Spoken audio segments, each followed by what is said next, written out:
सर्वे भवन्तु सुखिनः, सर्वे सन्तु निरामयाः, सर्वे भद्राणि पश्यन्तु, मा कश्चित् दुःखभाग् भवेत्।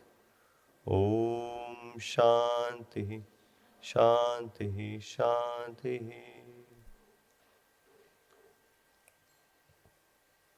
सुप्रभातम, सबका हार्दिक स्वागत इस सभा में।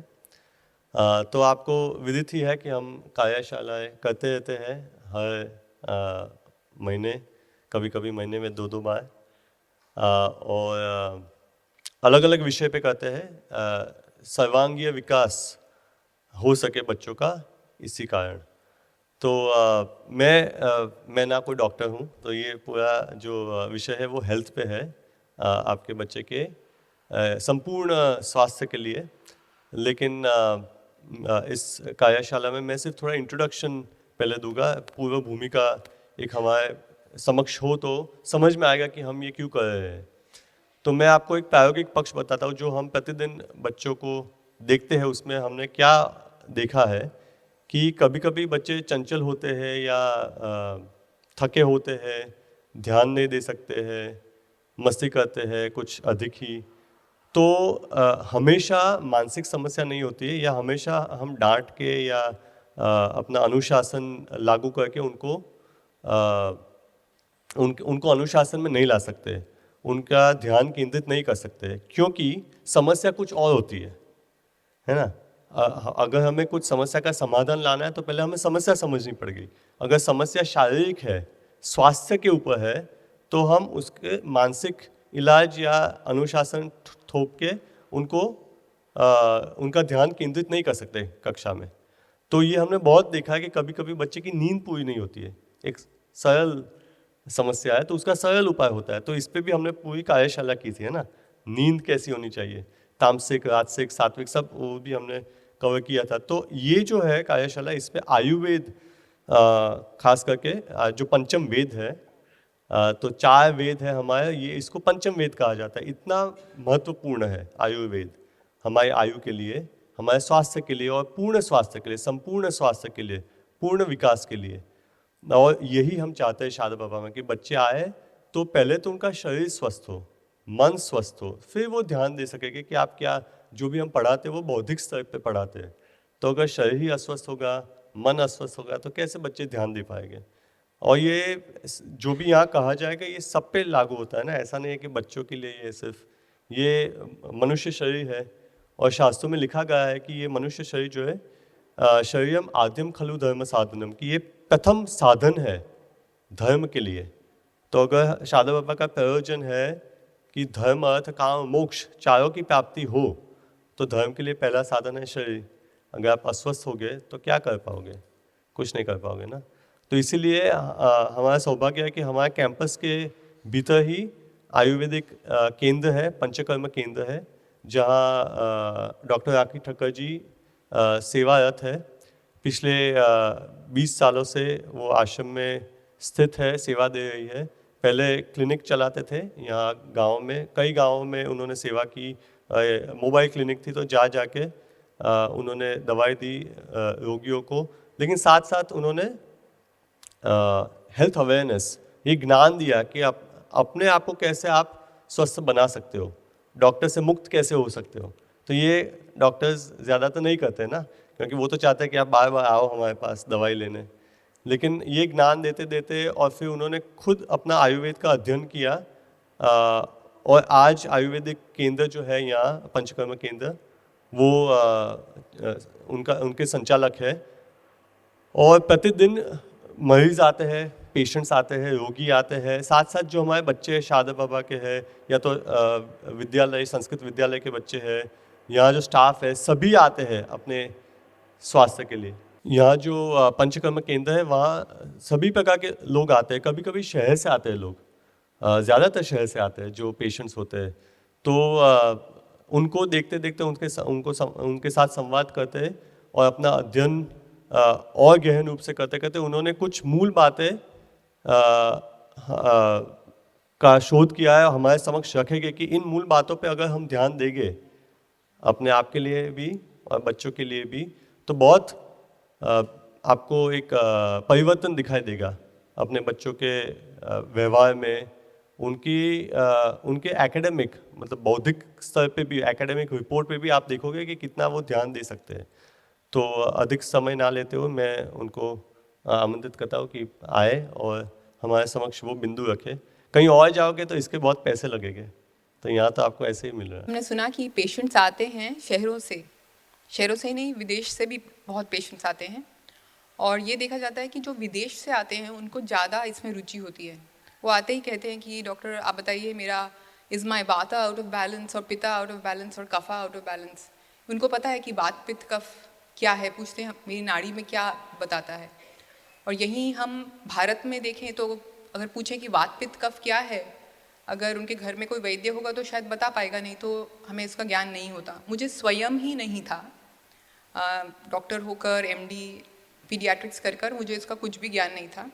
और जब एक विदेशी महिला यहाँ आई और उन्होंने कुछ बोला कि माय पिता मतलब पित्त, वो आ लगाते हैं, तो मैंने सोचा ये पित्त क्या होता है। पित्त तो अपने को इतना ही पता था कि कुछ कभी खट्टा सा और वो हरा सा निकलता है। तो इस प्रकार से इसमें रुचि हुई, और मैंने फिर खुद अपने शरीर में परेशानियां हुई जिसका समाधान ढूंढते ढूंढते वैद्य के पास गई और फिर इसका अध्ययन प्रारंभ किया। तो जहाँ विदेश में इसका इतना महत्व समझा जा रहा है और लोगों में रुचि है, हम ऐसी संस्कृति से, हम भारत की बात सुनते हैं। भरत छोटा सा बच्चा, दुष्यंत और शकुंतला का बेटा, जो कैसे खेलता था, उसकी क्रीड़ा क्या होती थी, शेर का मुंह खोलता था और अंदर दांत गिनता था कि कितने दांत हैं। तो कितना उसका शारीरिक बल होगा, कितना मनोबल होगा जो इस प्रकार से क्रीड़ा करता था। तो चलो वो तो बहुत पुरानी बात है। अभी भी हम देखें कि हमारी दादी नानी को देखें तो इतनी उम्र हो जाती थी, फिर भी वो इतनी उम्र में भी स्वस्थ रहती थी और अच्छे से सब पूरा घर का काम कर लेती थी। जो गांव में रहते हैं तो थोड़ा पानी भी भर लाते थे, थोड़ा गाय के लिए चारा भी काट लाते थे। और अभी हम देखते हैं कि हम में, खुद में और बच्चों में इतने सारे रोग आने लगे हैं और इतनी कमज़ोरी है, बल कम होता जा रहा है, बीमारियां बढ़ती जा रही हैं। हेल्थ के क्षेत्र में इतनी सारी एडवांसेस हैं, नए नए एंटीबायोटिक्स आए हैं, बहुत सारी नई नई वैक्सीन, जितने रोग हैं उतनी वैक्सीन्स हैं, और सर्जिकल टेक्निक्स बढ़ गई हैं, पर फिर भी स्वास्थ्य क्यों इतना ख़राब होता जा रहा है? तो इसका अर्थ ये है कि कुछ हम मूलभूत जो सिद्धांत हैं वो हम भूल गए हैं। तो अभी 2-3 दिन पहले ही हमारे यहाँ एक डिलीवरी हुई और नवजात शिशु को दिखाया उन्होंने मुझे। तो वहाँ साथ में उनके 3 बॉटल्स आई, एक विटामिन डी की, एक दूसरी मल्टीविटामिन की और एक कैल्शियम की। अभी न्यूबॉर्न बच्चा है, नवजात शिशु है, पैदा हुआ है, 2 दिन का है, और अभी से उसको इतने सारे सप्लीमेंट्स, विटामिन दे रहे हैं। तो हम जानते हैं कि इतने छोटे बच्चे को उसका अन्न क्या है, माता का दूध, तो उसको इस सब की कुछ आवश्यकता ही नहीं है। और अगर हम देखें आजकल, अगर मैं आपसे पूछूं कि बच्चों को क्या क्या परेशानियां होती हैं, तो मुझे जो कॉमनली देखने में आता है, बार बार इन्फेक्शंस होते हैं, बच्चों को सर्दी खांसी होती है, बुखार आता है, पेट खराब होता है, कभी कभी कीड़े होते हैं, और एलर्जीज़ बहुत होती हैं। तो एलर्जी के टेस्ट कराते हैं फिर कि इसकी एलर्जी है, धूल की एलर्जी है, मूंगफली की एलर्जी है, कॉकरोच की इसकी एलर्जी है, बिल्ली के बाल की एलर्जी है, ऐसे लिस्ट पूरी आती है। तो वो होता है। फिर ऐसे ये कॉमनली ये रोग हैं। फिर कोई बड़े रोग भी होते हैं, कभी किडनी की समस्या है इत्यादि, छोटे बच्चों में भी कैंसर भी होता है। तो ये सब बीमारियां अभी क्यों हो रही हैं, ये सब हमें सोचना पड़ेगा, क्योंकि जैसे अभी बोला कि जब तक हमें मूल कारण नहीं पता होगा तो उसका समाधान हम नहीं कर पाएंगे। ये तो हुई शारीरिक स्वास्थ्य की बात। फिर मानसिक स्वास्थ्य, जैसे आपने सुना, कई बार बच्चे फोकस नहीं कर पाते, एकाग्रित नहीं कर पाते अपने मन को, और ADHD और ऑटिज़म, ये सब जो मानसिक विकार हैं, जब हम छोटे थे तो मुझे याद नहीं कि हमारे क्लास में ऐसा कोई बच्चा हुआ हो, और जैसे जैसे समय जा रहा है ये बीमारियां बढ़ती ही जा रही हैं। तो ये तो अभी बाल्यकाल की बात हुई। फिर जब हम बड़े हो जाते हैं, जैसे आप अपनी उम्र में ही देखें, तो बीमारियां हमारे देश में बढ़ती जा रही हैं। डायबिटीज़, इनफैक्ट भारत जो है बोलते हैं कि वो डायबिटीज़ कैपिटल है विश्व की, यानी कि राजधानी है भारत डायबिटीज़ की। तो ये तो कुछ भी गर्व करने वाली बात नहीं है। हर दूसरे इंसान को ब्लड प्रेशर है और हम सोचते हैं ब्लड प्रेशर तो होता ही है कुछ उम्र के बाद। हार्ट की प्रॉब्लम्स भी बढ़ रही हैं, हम सुनते हैं इसका बाईपास हुआ, इसकी एंजियोप्लास्टी हुई और ऐसे रोग। और हम देखें टीनेजर्स में, बच्चों में, लड़कियों में पीसीओडी की समस्या बहुत बढ़ गई है। स्कूल में ही, कॉलेज में बहुत लोगों को पीसीओडी है। और इनफर्टिलिटी यानी कि बच्चे ना होना, दोनों स्त्रियों में भी और पुरुषों में भी। पहले 10-10, 12-12 बच्चे होते थे और अभी एक बच्चे के लिए भी आईवीएफ करना पड़ता है। और हम देखते हैं कि हर शहर में, इनफैक्ट हर नुक्कड़ में एक आईवीएफ सेंटर खुल गया है। तो इतनी सारी समस्याएं हैं, तो हमें सोचना पड़ेगा कि इसका कारण क्या है, क्यों ये हो रहा है। और बड़ों में भी मानसिक समस्याएं, एक सर्वे हुआ था, उसमें देखा गया कि 1 in 20 यानी कि हर 20 व्यक्ति में से एक व्यक्ति को डिप्रेशन है, यानी कि अवसाद, आप समझते हैं डिप्रेशन। और हमारे यहाँ ये तो जनरल पॉपुलेशन में देखा गया था, तो ये काफ़ी बड़ी संख्या है कि 20 लोग, अब यहाँ पे मान लो 100 लोग हैं, तो इनमें से 5 लोगों को डिप्रेशन होना है, ये हमारा अच्छा मानसिक स्वास्थ्य नहीं दिखाता। और हमारे पंचकर्म केंद्र में जो रोगी आते हैं, उनमें हमने देखा है, क्योंकि वो तो रोग होता है तभी आते हैं, तो उनमें 20 से 30% को कुछ ना कुछ अंश डिप्रेशन का होता है। तो इतने सारे शारीरिक रोग और मानसिक रोग, तो आइए समझें जो हमारी धरोहर है आयुर्वेद, उसके नज़रिए से कि क्या हम कर सकते हैं और क्या हम गलत कर रहे हैं, ताकि हम ये सब इससे बचाव कर सकें। तो आयुर्वेद की जब हम बात करते हैं, सबसे पहले अग्नि की बात होती है। आप कोई भी वैद्य के पास जाएंगे तो वो सबसे पहले आपको पाचन के बारे में पूछेंगे कि आपका पाचन कैसा है। तो आप बोलोगे मुझे तो सिर दर्द होता है या मुझे तो पैर में झुंझुनाहट होती है, आप पाचन के बारे में क्यों पूछ रहे हो। तो अग्नि जो है, हम भगवद गीता में गाते हैं, हम भोजन से पहले पाठ करते हैं 15वें अध्याय का, तो उसमें आता है अहम वैश्वानरो भूत्वा प्राणिनाम देहमाश्रितः प्राणापान समायुक्तः पचाम्यन्नम चतुर्विधम। कि भगवान कृष्ण कह रहे हैं अहम, मैं वैश्वानर अग्नि होकर सब प्राणियों के देह में आश्रित होकर रहता हूँ, और प्राण और अपान, इन दोनों वायु को मिलाकर पचामी अन्नम चतुर्विधम, 4 प्रकार के अन्नों को पचाता हूँ। 4 प्रकार के कौन से हैं? जो चबा के खाते हैं, जो पीते हैं, जो चाट के खाते हैं और जो चूस के खाते हैं, ऐसे 4 प्रकार के अन्न हैं। तो वो वैश्वानर अग्नि हमारे अंदर है, जो इस हमारे ग्रहण किए हुए सभी अन्न को पचाती है। तो जैसे आपने देखा यहाँ एक हम पतीले में खाना पका रहे हैं, तो ठीक उसी प्रकार इसमें देखिए क्या क्या चीज़ें हैं। एक पतीला है, उसके अंदर कुछ अन्न डाला है, साथ में थोड़ा पानी है और नीचे अग्नि है। फिर एक ब्लोअर है, यानी कि एक यंत्र है जिससे वायु उसमें दी जा रही है, क्योंकि अग्नि का सहायक जो है वो वायु है। और तो वैसे ही वो पतीला हमारा पेट है, जठर है, स्मॉल इंटेस्टाइन और स्टमक, जिसमें खाना जाता है। खाने के साथ कुछ पानी, द्रव अंश भी जाता है। अग्नि क्या है? अग्नि है वो गैस्ट्रिक जूस, एंजाइम्स। हमारे पेट में हमने पढ़ा है बायोलॉजी में कि हाइड्रोक्लोरिक एसिड है पाचन के लिए। जैसे हम खाना खाते हैं तो कभी उल्टी हो जाए तो फट के निकलता है दूध, पनीर जैसा, यानी कि वो एसिड है। जैसे हम दूध में नींबू डालते हैं, वैसे अंदर एसिड है जो उसको पचाता है। फिर हमारा पित्त है, बाइल जूस, पैनक्रियाज है, उसका पैनक्रियाटिक जूस है, इंटेस्टाइन की एंजाइम्स हैं, तो ये सब पाचन क्रिया करती हैं। तो ये है अग्नि। और इसके बाद ये जो हवा क्या है, हमारे पेट में सबको पता है हवा है। तो हम जब आहुति देते हैं, भगवान को प्रसाद नैवेद्य अर्पण करते हैं, तो कहते हैं प्राणाय स्वाहा, अपानाय स्वाहा, व्यानाय स्वाहा, उदानाय स्वाहा और समानाय स्वाहा। तो समान वायु, और आप देखेंगे तो समान वायु की जो मुद्रा है वो ये है, ठीक है। तो प्राण की ये है, अपान की ये है, ऐसे समान की ये है।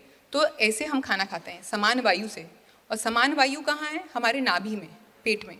प्राण वायु यहाँ है, उदान ऊपर की ओर है, अपान नीचे जाती है जिससे मलमूत्र निकलता है, अधुवायु निकलती है और पूरे शरीर में संचरण करती है वो व्यान वायु।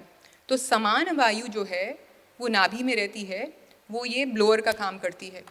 अगर आपने चूल्हे पे कभी खाना पकाया है तो अगर बहुत ज़्यादा आप अग्नि करोगे तो अग्नि भड़क भी सकती है और बुझ भी सकती है। तो वो संतुलित होनी चाहिए, मतलब हमारी समान वायु संतुलित होगी तो हमारा खाना अच्छे से पचेगा। अभी पच जाएगा तो क्या होगा कि जो उसका पचा हुआ जो रस है वो अवशोषित होगा, यानी कि वो शरीर उसको सोखेगा, अंदर लेगा, और सबसे पहली धातु बनती है हमारी रस धातु, जो आप देख रहे हैं दाईं ओर प्लाज्मा लिखा है, वो राइट साइड में, वो रस धातु है। उसके बाद रक्त धातु बनती है, फिर मांस बनती है, फिर नीचे लिखा है मेद धातु यानी कि हमारी चर्बी, फिर अस्थि हड्डियाँ और मज्जा यानी कि हमारे नर्व्स जो हमारे चेतन तंतु हैं, ब्रेन, और शुक्र है हमारा जो जिससे बीज जो है जिससे संतान उत्पन्न होती है, तो पुरुष बीज भी है और स्त्री बीज भी है। तो इस प्रकार ये 7 धातु हमारी उत्पन्न होती हैं खाना पचने से। अब अगर हमारा खाना पच गया तो ऐसा ये 7 धातुओं का निर्माण होता है। अगर खाना नहीं पचा तो क्या होता है देखते हैं। तो ये कोलोनोस्कोपिक इमेज है, जो हमारी बड़ी आंत है, नीचे गुदा द्वार से ये स्कोप डाला है, आपको दिख रहा है। तो ये हमारी आंत है, एक नॉर्मल पर्सन की थी। अभी हम देखेंगे इस महिला को सिर दर्द रहता था और चमड़ी में तकलीफ थी, चर्म रोग था। आपको दिख रहा है एक चिपचिपा पदार्थ अंदर,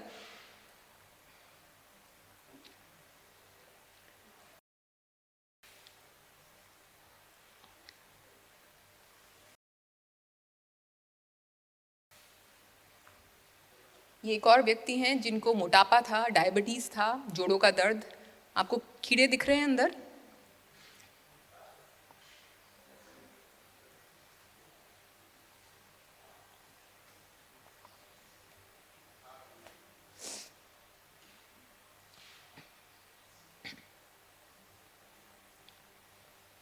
एक और व्यक्ति जिसे एस्थमा और अलग अलग प्रकार की एलर्जीज थी और बार बार फंगल इन्फेक्शन होता था। तो इसके अंदर भी आपको दिख रहा है ये सफ़ेद सफ़ेद कुछ जमा हुआ है। एक और व्यक्ति हैं जिनको हाई ब्लड प्रेशर और हृदय की तकलीफ थी।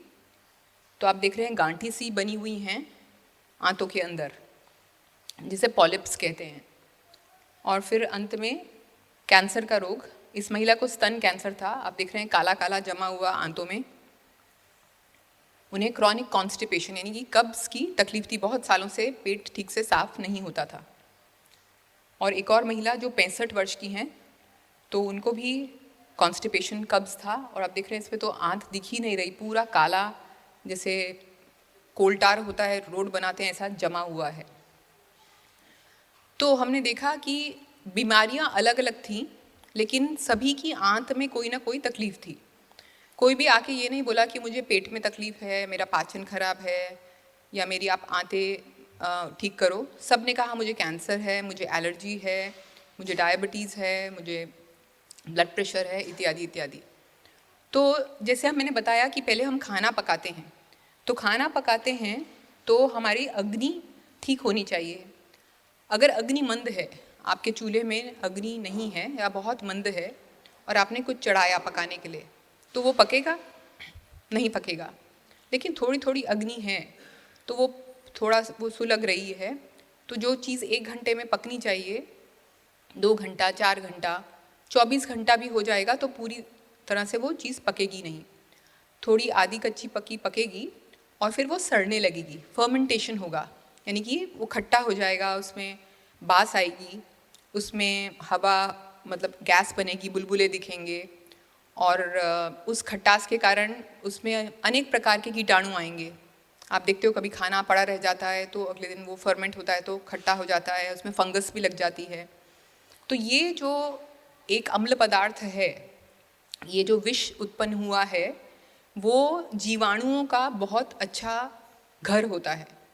कहीं पे भी गंदगी होती है तो आप देखते हैं कि मच्छर भी होते हैं, काई भी होती है, बैक्टीरिया सब कुछ होता है। तो इसी प्रकार जब हमारे शरीर के अंदर वो भोजन पचता नहीं है तो वो एक अम्ल पदार्थ में परिवर्तित होता है, एक विषैले पदार्थ में परिवर्तित होता है, जिसे आयुर्वेद की भाषा में आम कहते हैं। तो आम मतलब वो जो फल लटकता है वो नहीं है, ये आम हम कहते हैं ना, सर्वे संतु निरामयाः, कि सब निराम हों, आम न हो, स्वस्थ हों, तो वो आम उत्पन्न होता है।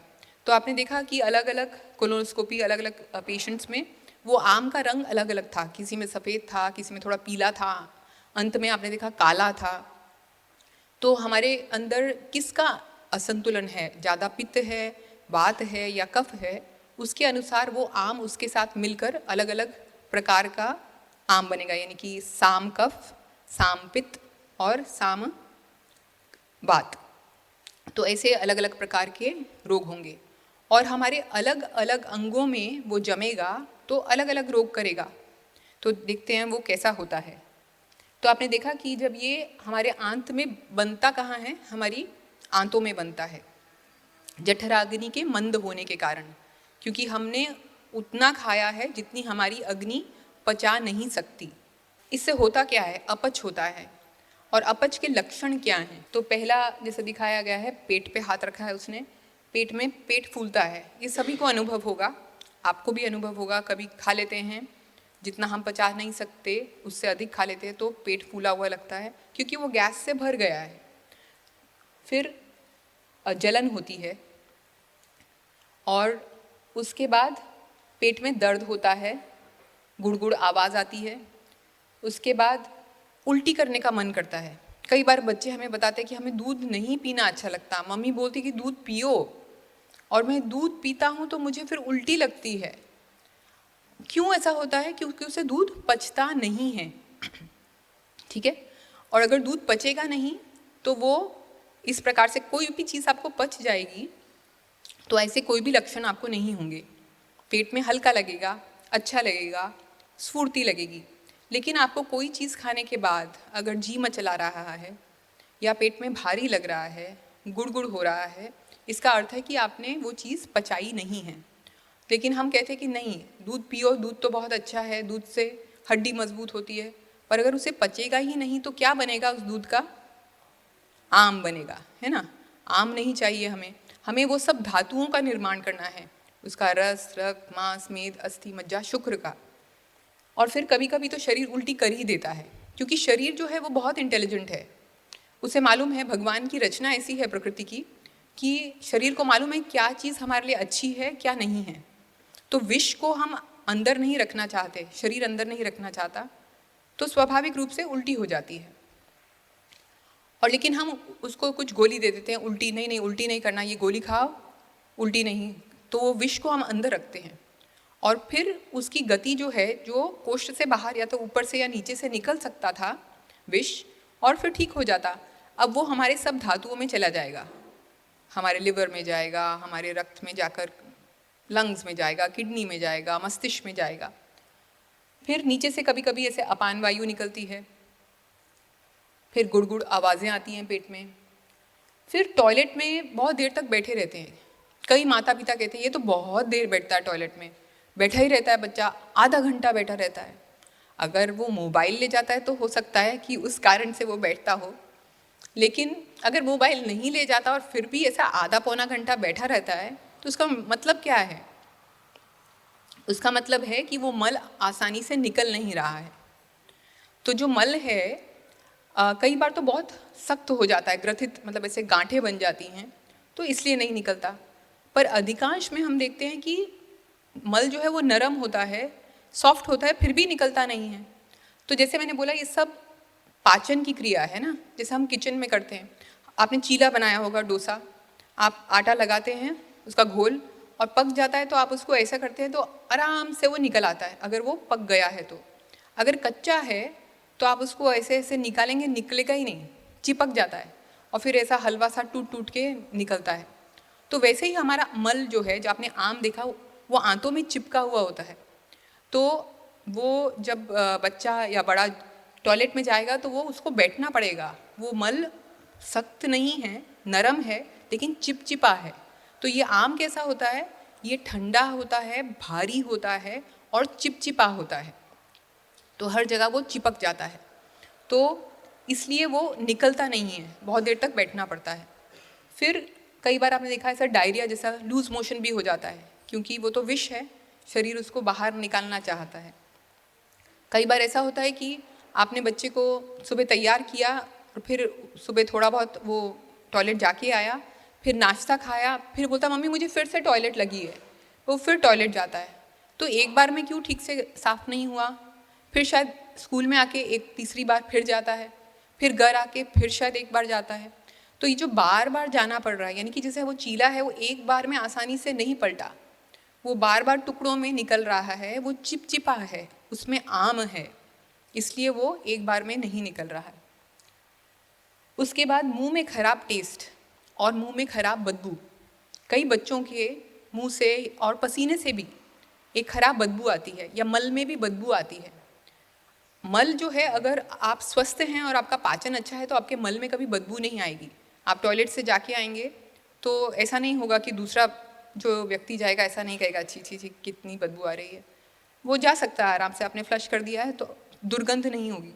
लेकिन अगर दुर्गंध है, वो मुंह से है, पसीने से है, आपके मल में है, इसका अर्थ है कि आपके शरीर के अंदर आम है। तो उसमें आप कितना भी ब्रश करोगे या माउथ वॉश यूज़ करोगे, उससे आपकी मुख की दुर्गंध नहीं जाएगी। वो कैसे जाएगी? पाचन को ठीक करने से। और फिर खाने में अन्न अभिलाषा, यानी कि खाने की इच्छा न होना। कई बार बच्चे कहते हैं कि इच्छा नहीं है, मुझे भूख नहीं है, लेकिन मम्मी ज़बरदस्ती खिलाती है। या कभी कभी इतनी भूख है लेकिन ज़्यादा खाने को बोलती है। तो भूख किसका संकेत करती है? अगर अग्नि अच्छी होगी तो आपको भूख लगेगी या नहीं लगेगी? लगेगी। अगर अग्नि मंद होगी तो भूख नहीं लगेगी। तो अग्नि के अनुसार हमें खिलाना है। तो अगर अग्नि नहीं है और हमने खिलाया तो वो खाना अंदर सड़ेगा, उसका आम बनेगा। अब हमेशा हम बच्चे को कम खिलाएं वो तो नहीं ठीक होगा ना, तो उसका पोषण कैसा होगा? तो हमें अग्नि को ठीक करना है।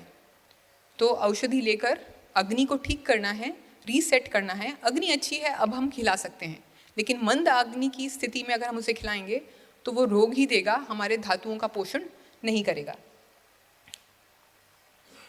अभी ये आम जो है वो केवल आंतों में नहीं रहता, वो एक राक्षस के जैसा है। हम बच्चों को ऐसा समझाते हैं, वो हर जगह अपना कंट्रोल जमाना चाहता है। और हमने सुना कि वो चिपचिपा है। तो जैसे हम खाना खाते हैं, पाचन क्रिया होती है, तो उसका जो रस है आहार का, वो हमारा अंदर रक्त में जाता है और सब धातुओं का पोषण करता है। हमारे दिमाग को ग्लूकोज पहुंचाता है, हमारे हड्डियों को कैल्शियम पहुंचाता है, प्रोटीन, अमाइनो एसिड इत्यादि इत्यादि। अभी रस तो ठीक से उत्पन्न हुआ नहीं, और क्या उत्पन्न हुआ है? आम। अब वो आम अंदर शरीर अब्जॉर्ब करेगा, अवशोषित करेगा। अब आम पूरे शरीर में फैलेगा। तो जो आम फैलेगा तो पहले पहले क्या है, थोड़ी मांसपेशियों में जाएगा, पैरों में जाएगा।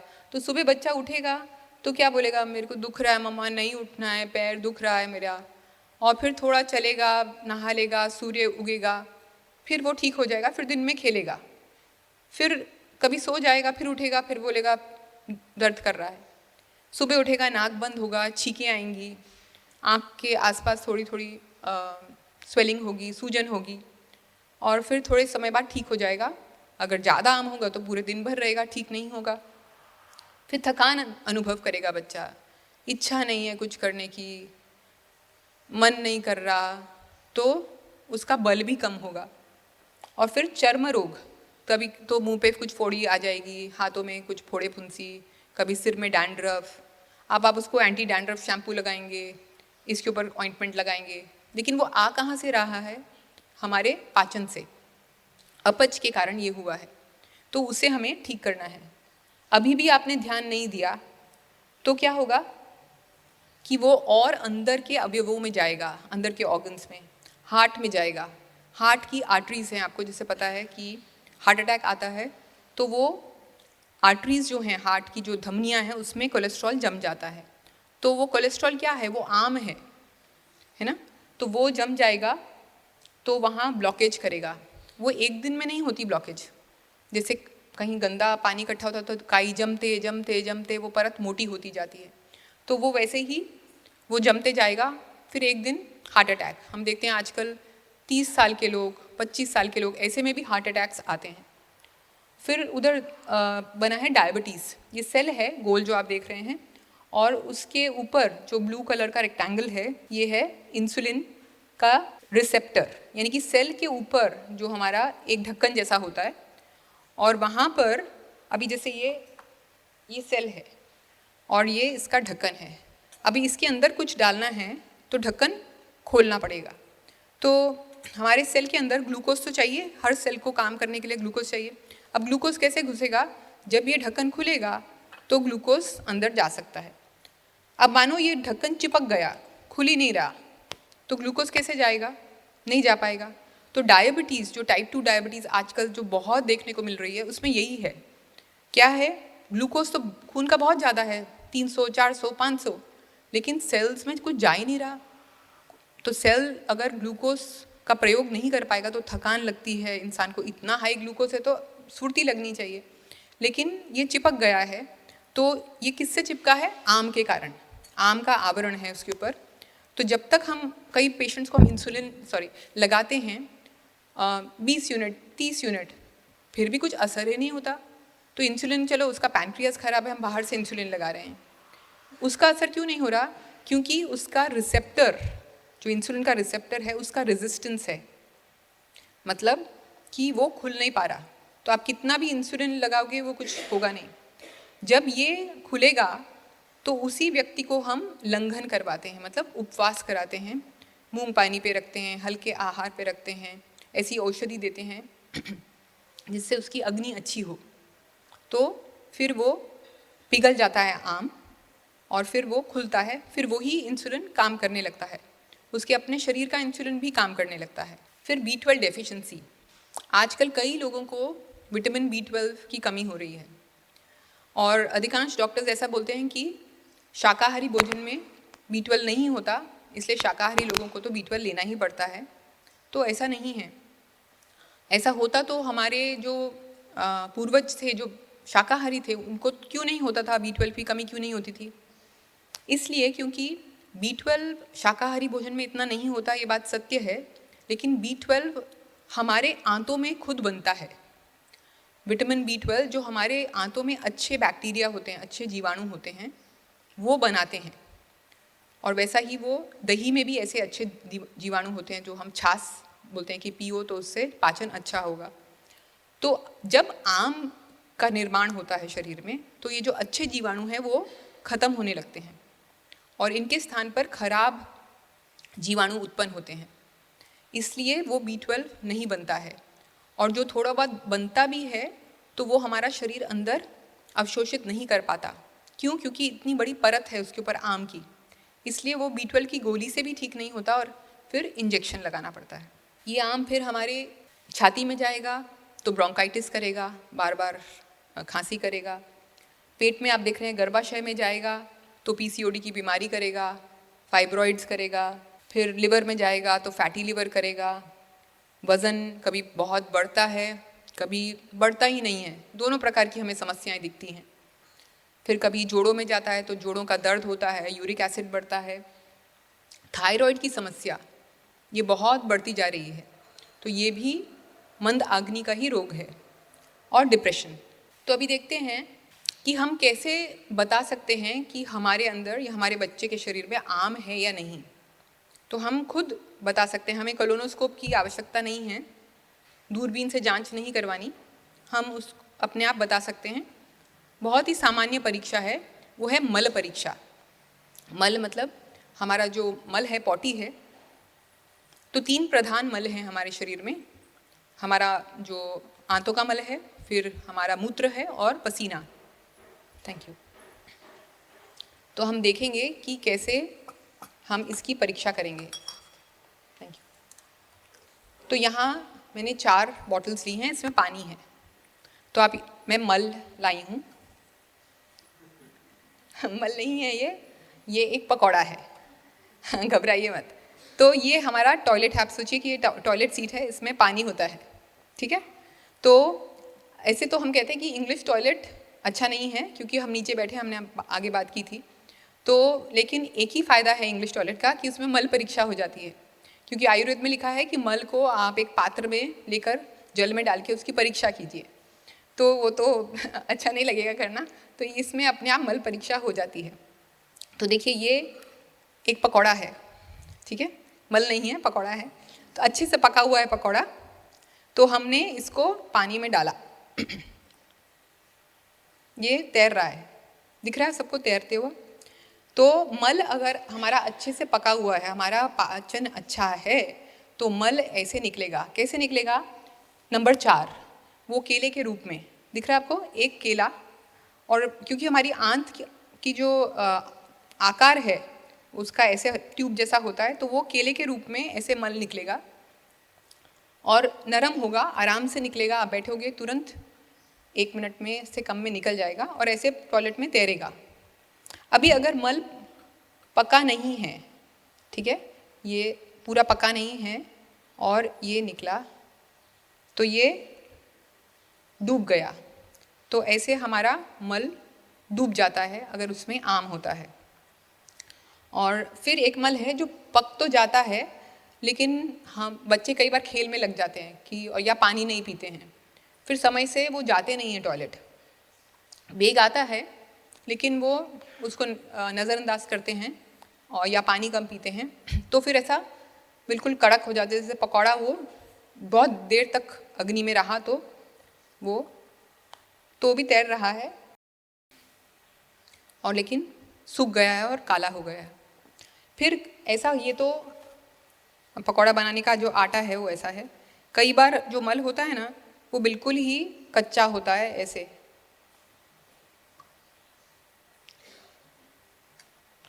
तो इसको हम थोड़ा सा हिलाते हैं। ये पानी मेला होता है, इसको भी मैं हिलाती हूँ, इसको भी हिलाते हैं, इसको भी हिलाते हैं। तो आप देख रहे हैं जो पका हुआ मल है वो पानी को उसने मेला नहीं किया है, और जो अपक्व मल है वो जितना ज़्यादा अपक्व है उतना ज़्यादा पानी मेला हुआ है, और जितना थोड़ा पका है तो थोड़ा मेला हुआ है। तो मल, जो स्वस्थ मल है वो ऐसे तैरना चाहिए और ऐसा डूबना नहीं चाहिए, पानी मेला नहीं होना चाहिए और चिपकना नहीं चाहिए। अभी अगर ये मल ऐसा आता, कई बार ऐसा होता है टॉयलेट के साइड में ऐसा मल लगता है, तो ऐसा चिपका होता है, ठीक है। तो अगर ऐसा चिपका है तो इसका अर्थ क्या है कि उसमें आम है। तो ये हम परीक्षा कर सकते हैं, तो आप अपने मल की भी और बच्चे की मल की भी, वो आए तो आप देखिए उसका मल कैसा है। अगर ऐसा मल है तो उसे बीमारी नहीं होगी, और अगर ऐसा है तो होगी, ऐसा है तो होगी, इसमें तो बहुत ज़्यादा होगी। तो हमें अपनी अग्नि का सम्मान करना है, क्योंकि वो वैश्वानर अग्नि, वो स्वयं भगवान हैं, तो उनका अनादर नहीं करना है।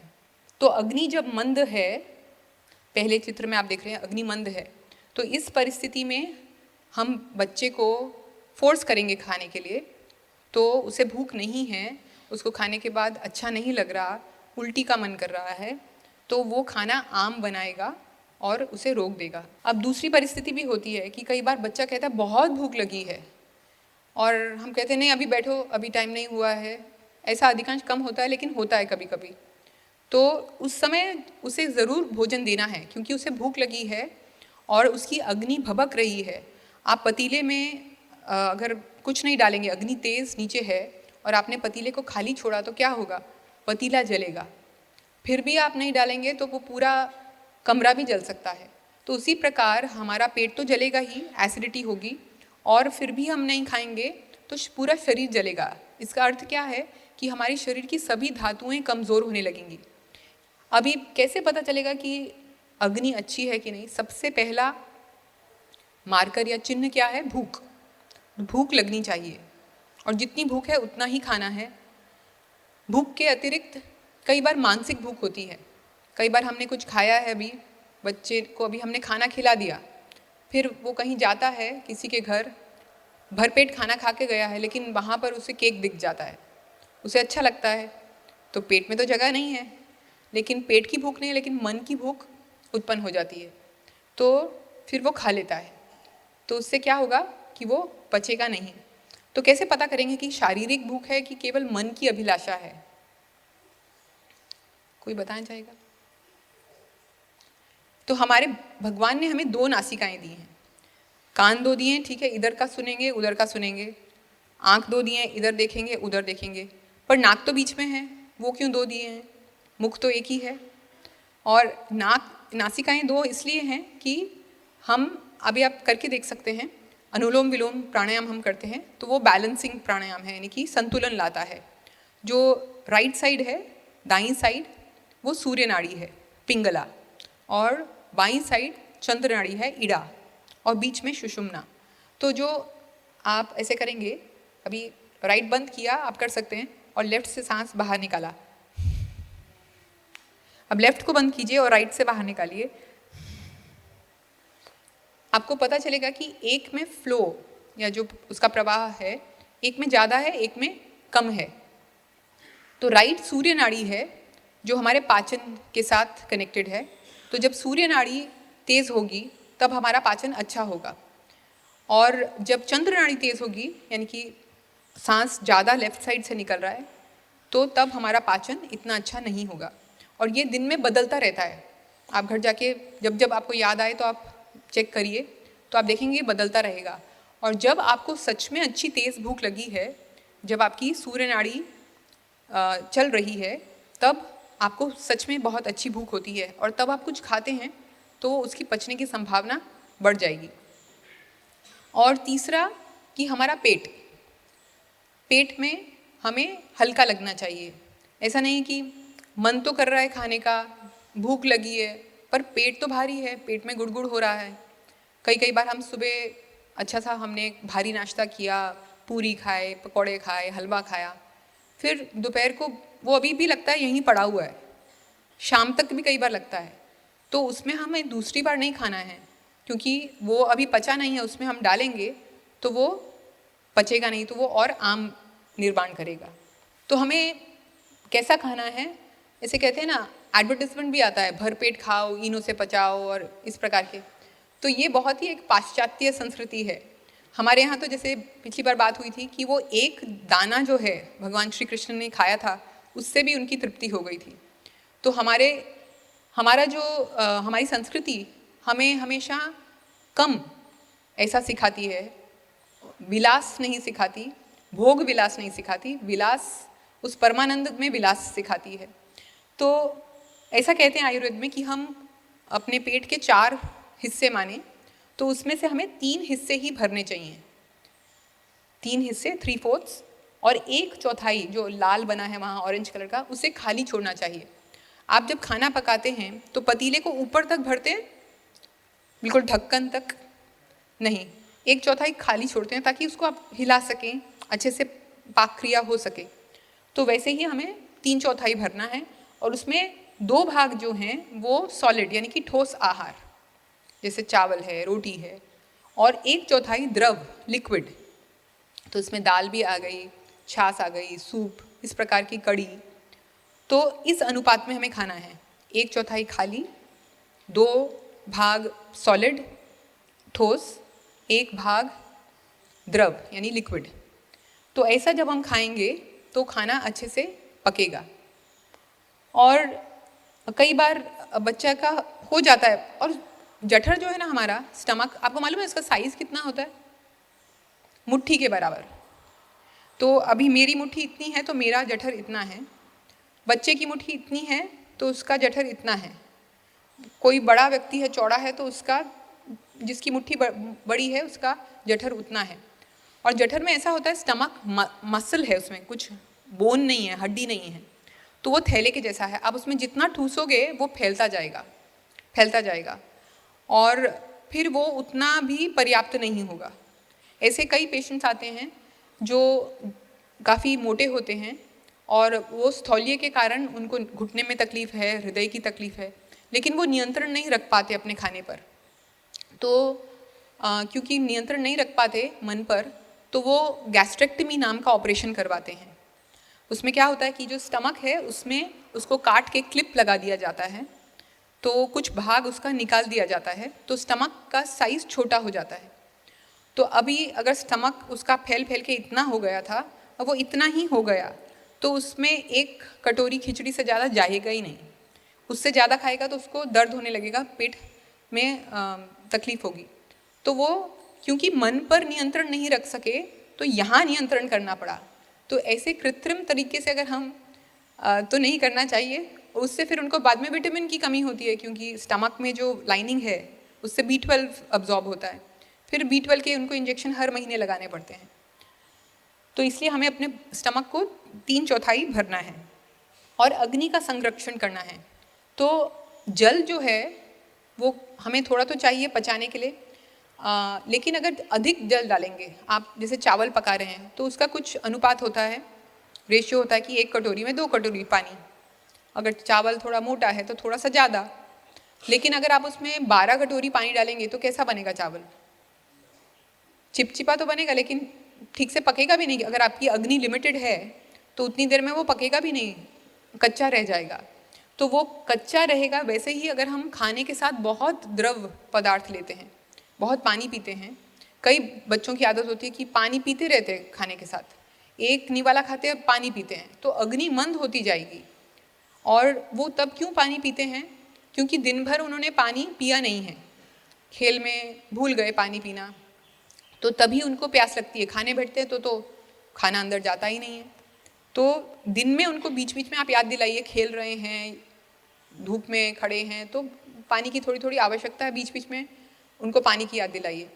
ऐसा भी नहीं कि कई बार लोग कहते पानी पियो पानी पियो, इतने लीटर पानी पियो, इतने गिलास पानी पियो, उससे भी अग्नि मंद होती है। तो जब प्यास लगे तभी हमें पानी पीना है, अत्यधिक पानी पीने से भी अग्नि मंद होती है। कई बार ऐसा होता है कि बच्चा कहता है भूख लगी है पर उसे प्यास लगी होती है। तो बहुत सिंपल उसकी परीक्षा है, आप देख लीजिए कौन सी नासिका से, आपको पता है उसने 2 घंटे पहले ही खाना खाया है तो अभी तो भूख लग नहीं सकती, तो उसको बोलिए चेक करो बेटा, तो वो चेक करेगा, बोलेगा लेफ्ट से ज़्यादा है, तो आप बोलो पानी पी लो, पानी पी लोगे तो ठीक हो जाएगा। अगर सच्ची भूख होगी और दाई नासिका चल रही होगी तो पानी पीने से कभी उसकी तृप्ति नहीं होगी। और साथ साथ हम ये बर्फ़ वाला पानी दिखाया है इसमें। अगर बर्फ़ का पानी पिएंगे तो बर्फ़ का तापमान कितना है? 0 डिग्री सेंटीग्रेड, और हमारे अंदर जो एंजाइम्स काम करती हैं वो काम करती हैं 37 डिग्री सेंटीग्रेड पर। तो उसमें हम 0 डिग्री का पानी डालेंगे। तो आपने कभी ठंडे पानी के साथ कुछ पकाया, दाल पकाई है बर्फ़ वाले पानी के साथ? आप सोचोगे कि कितना बेवकूफ़ी का प्रश्न कर रही हैं, पर ऐसा हम करते हैं। खाने के बाद बच्चे को आइसक्रीम खिलाते हैं, तो वो आइसक्रीम जो 0 से या 4 डिग्री सेंटीग्रेड की है, तो वो खाने को पचने देगी? वो एंजाइम्स काम करेंगी? नहीं करेंगी। तो इसलिए हमें, और वो भी हम रात को खाते हैं आइसक्रीम, कि पहले ही सूर्यास्त के बाद अग्निमंद हो जाती है और फिर हमने खाना भारी खाया रात को और उसके ऊपर आइसक्रीम, ताकि हम पूरी व्यवस्था कर लें कि आम तो बने ही बने। फिर drink your solids and eat your liquids, ठीक लिखा है, थोड़ी गड़बड़ हो गई। ड्रिंक योर सॉलिड, सॉलिड मतलब जैसे रोटी को पियो और लिक्विड दूध को खाओ। तो ये कुछ सोच कर लिखा है कि हमें खाने को इतना चबाना है, जैसे हमने रोटी ली, एक निवाले को इतना चबाया कि वो द्रव हो गया और फिर हमने उसको पी लिया। जब हमारी लार जो है सलाइवा के साथ वो मिलेगा और हमें उसे इतना चबाएंगे कि वो उसे हम पी सकें, तब हमें उसे निगलना है, इतना हमें चबाना है। और ईट योर लिक्विड्स, जो दूध भी है या इवन पानी, ऐसे गटागट नहीं पीना है, मुंह में रखकर धीरे धीरे एक एक उसको सिप करके पीना है। अभी फिर से मैं उदाहरण देना चाहूँगी। हमारे यहाँ जो पेशेंट्स हैं, कई बार डायबिटिक्स आते हैं, उनको हम केवल कहते हैं कि आप ये बैठ के 20 मिनट लगा के आप ये इतना खाना खाइए, चबा चबा के। इतना चबाना है कि अगर मानो उल्टी हुई तो उसमें एक भी जो खाने का कण है वो हम आइडेंटिफाई नहीं हमें करना चाहिए। यानी कि ये चावल का दाना है, ये टमाटर का छिलका है, ये मटर है, वो दिखना नहीं चाहिए। अगर दिख रहा है इसका मतलब ये है कि आपने उसे चबाया नहीं है। तो हमें इतना चबाना है। तो हम बच्चों को बोलते हैं कि जितने आपके दांत हैं उतनी बार चबाओ। 20 दांत है तो 20 बार चबाओ, 24 हैं तो 24 बार चबाओ। तो ये केवल एक कहने का तरीका है, तो डिपेंड करता है कि खाना कैसा है। खिचड़ी है, नरम है, तो शायद कम चबानी पड़ेगी, और रोटी है, पूरी है, उसको ज़्यादा चबाना पड़ेगा। क्योंकि रिसर्च में देखा गया है कि कम से कम 20 मिनट लगते हैं ये संदेश को जाने के लिए। हमारी आंतों से, हमारा ब्रेन में हाइपोथैलेमस नाम का एक स्थान है, वहाँ पे सटाइटी सेंटर है, यानी कि तृप्ति हो गई है ना, पेट मेरा भर गया। तो वो कब पता चलता है? उसको लगभग 15 से 20 मिनट लगते हैं। तो अगर हमने फटाफट खा लिया, हमने फटाफट 5 मिनट में खपक लिया, तो वो जो मैसेज है, संदेश है, वो पहुंचेगा नहीं ब्रेन को, और अभी लगेगा पेट नहीं भरा और खाना चाहिए। पेट भर गया है, लेकिन वो संदेश जाने में थोड़ा समय लगता है। और आप ध्यान से धीरे धीरे चबा चबा के खाएंगे, उसका रस लेके खाएंगे, तो एक डकार आएगी, एक सूक्ष्म डकार होती है। दूसरे वाले को, जो हमारे साथ बैठा है, उसे नहीं सुनाई देती, आपको भी कई बार नहीं सुनाई देगी अगर आप उसमें ध्यान नहीं रखेंगे। तो वो खाली एक थोड़ा सा ऐसा हवा ऊपर आती है, क्योंकि वो जो 1/4 था ना जो स्टमक में, वो उतनी गैस ऊपर निकलती है, तो वो डकार आती है। तब हमें रुक जाना है और फिर उसके बाद नहीं खाना है। और जैसे आप देख रहे हैं, ये सब्ज़ी यहाँ पर फूल गोभी है, उसके मोटे मोटे 3-4 टुकड़े करके हम पकाएंगे, तो पकेगी वो? नहीं पकेगी, अंदर से कच्ची रह जाएगी। और उसी के हमने बहुत बारीक बारीक टुकड़े किए हैं, तो वो बहुत आसानी से पक जाएगी, कम समय लगेगा।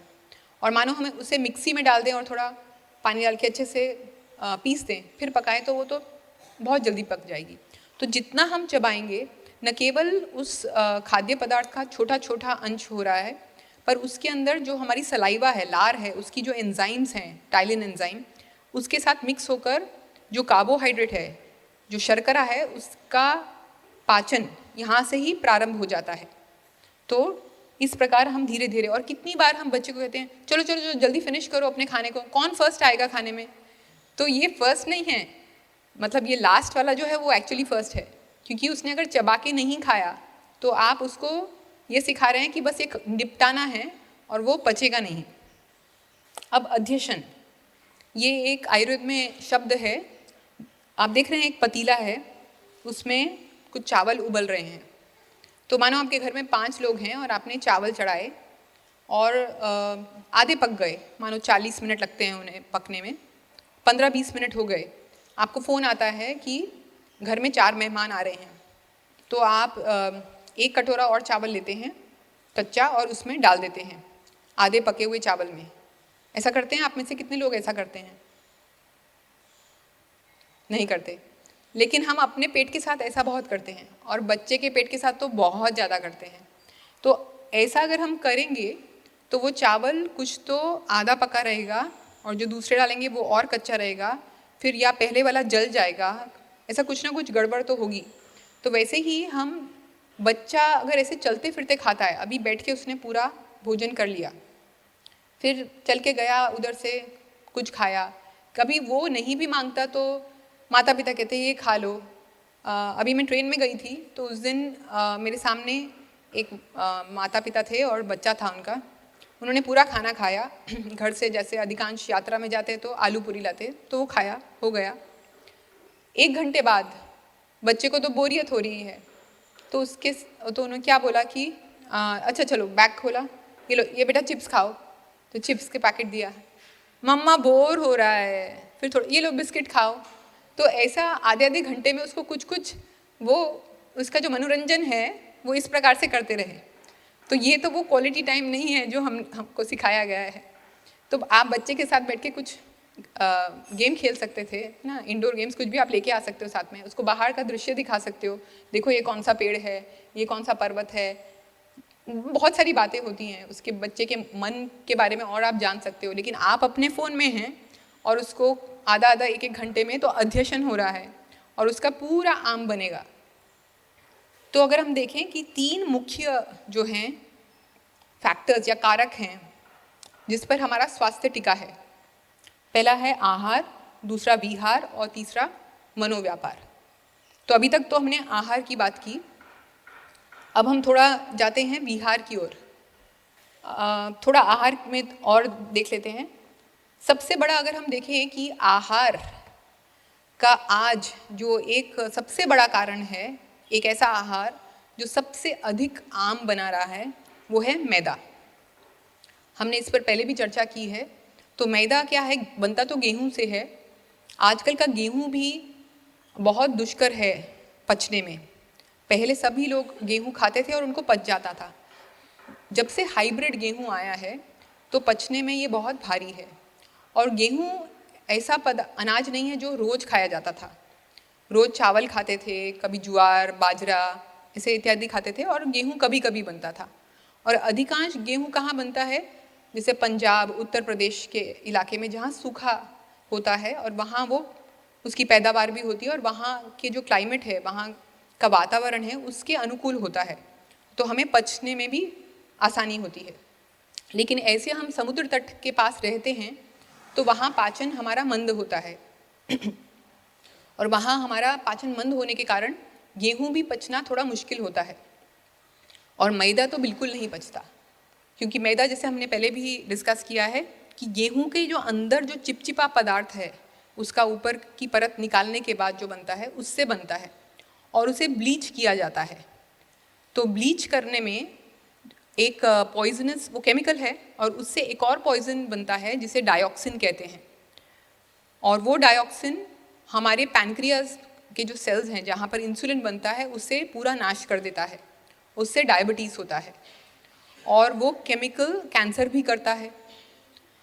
तो इस प्रकार से हम कैंसर, डायबिटीज़ और अनेकों रोग, और जो पहले ही हमने देखे अपच के, बार बार बच्चे को खांसी होती है, क्यों होती है? क्योंकि आम बन रहा है। आप उसके मल में देखेंगे चिपचिपा है ना, चिकना है, उसका मल इस प्रकार का है, इस प्रकार का है, तो आम है। तो वो आप मैदा बंद करके देखिए तो आपको तुरंत उसका असर पता चलेगा।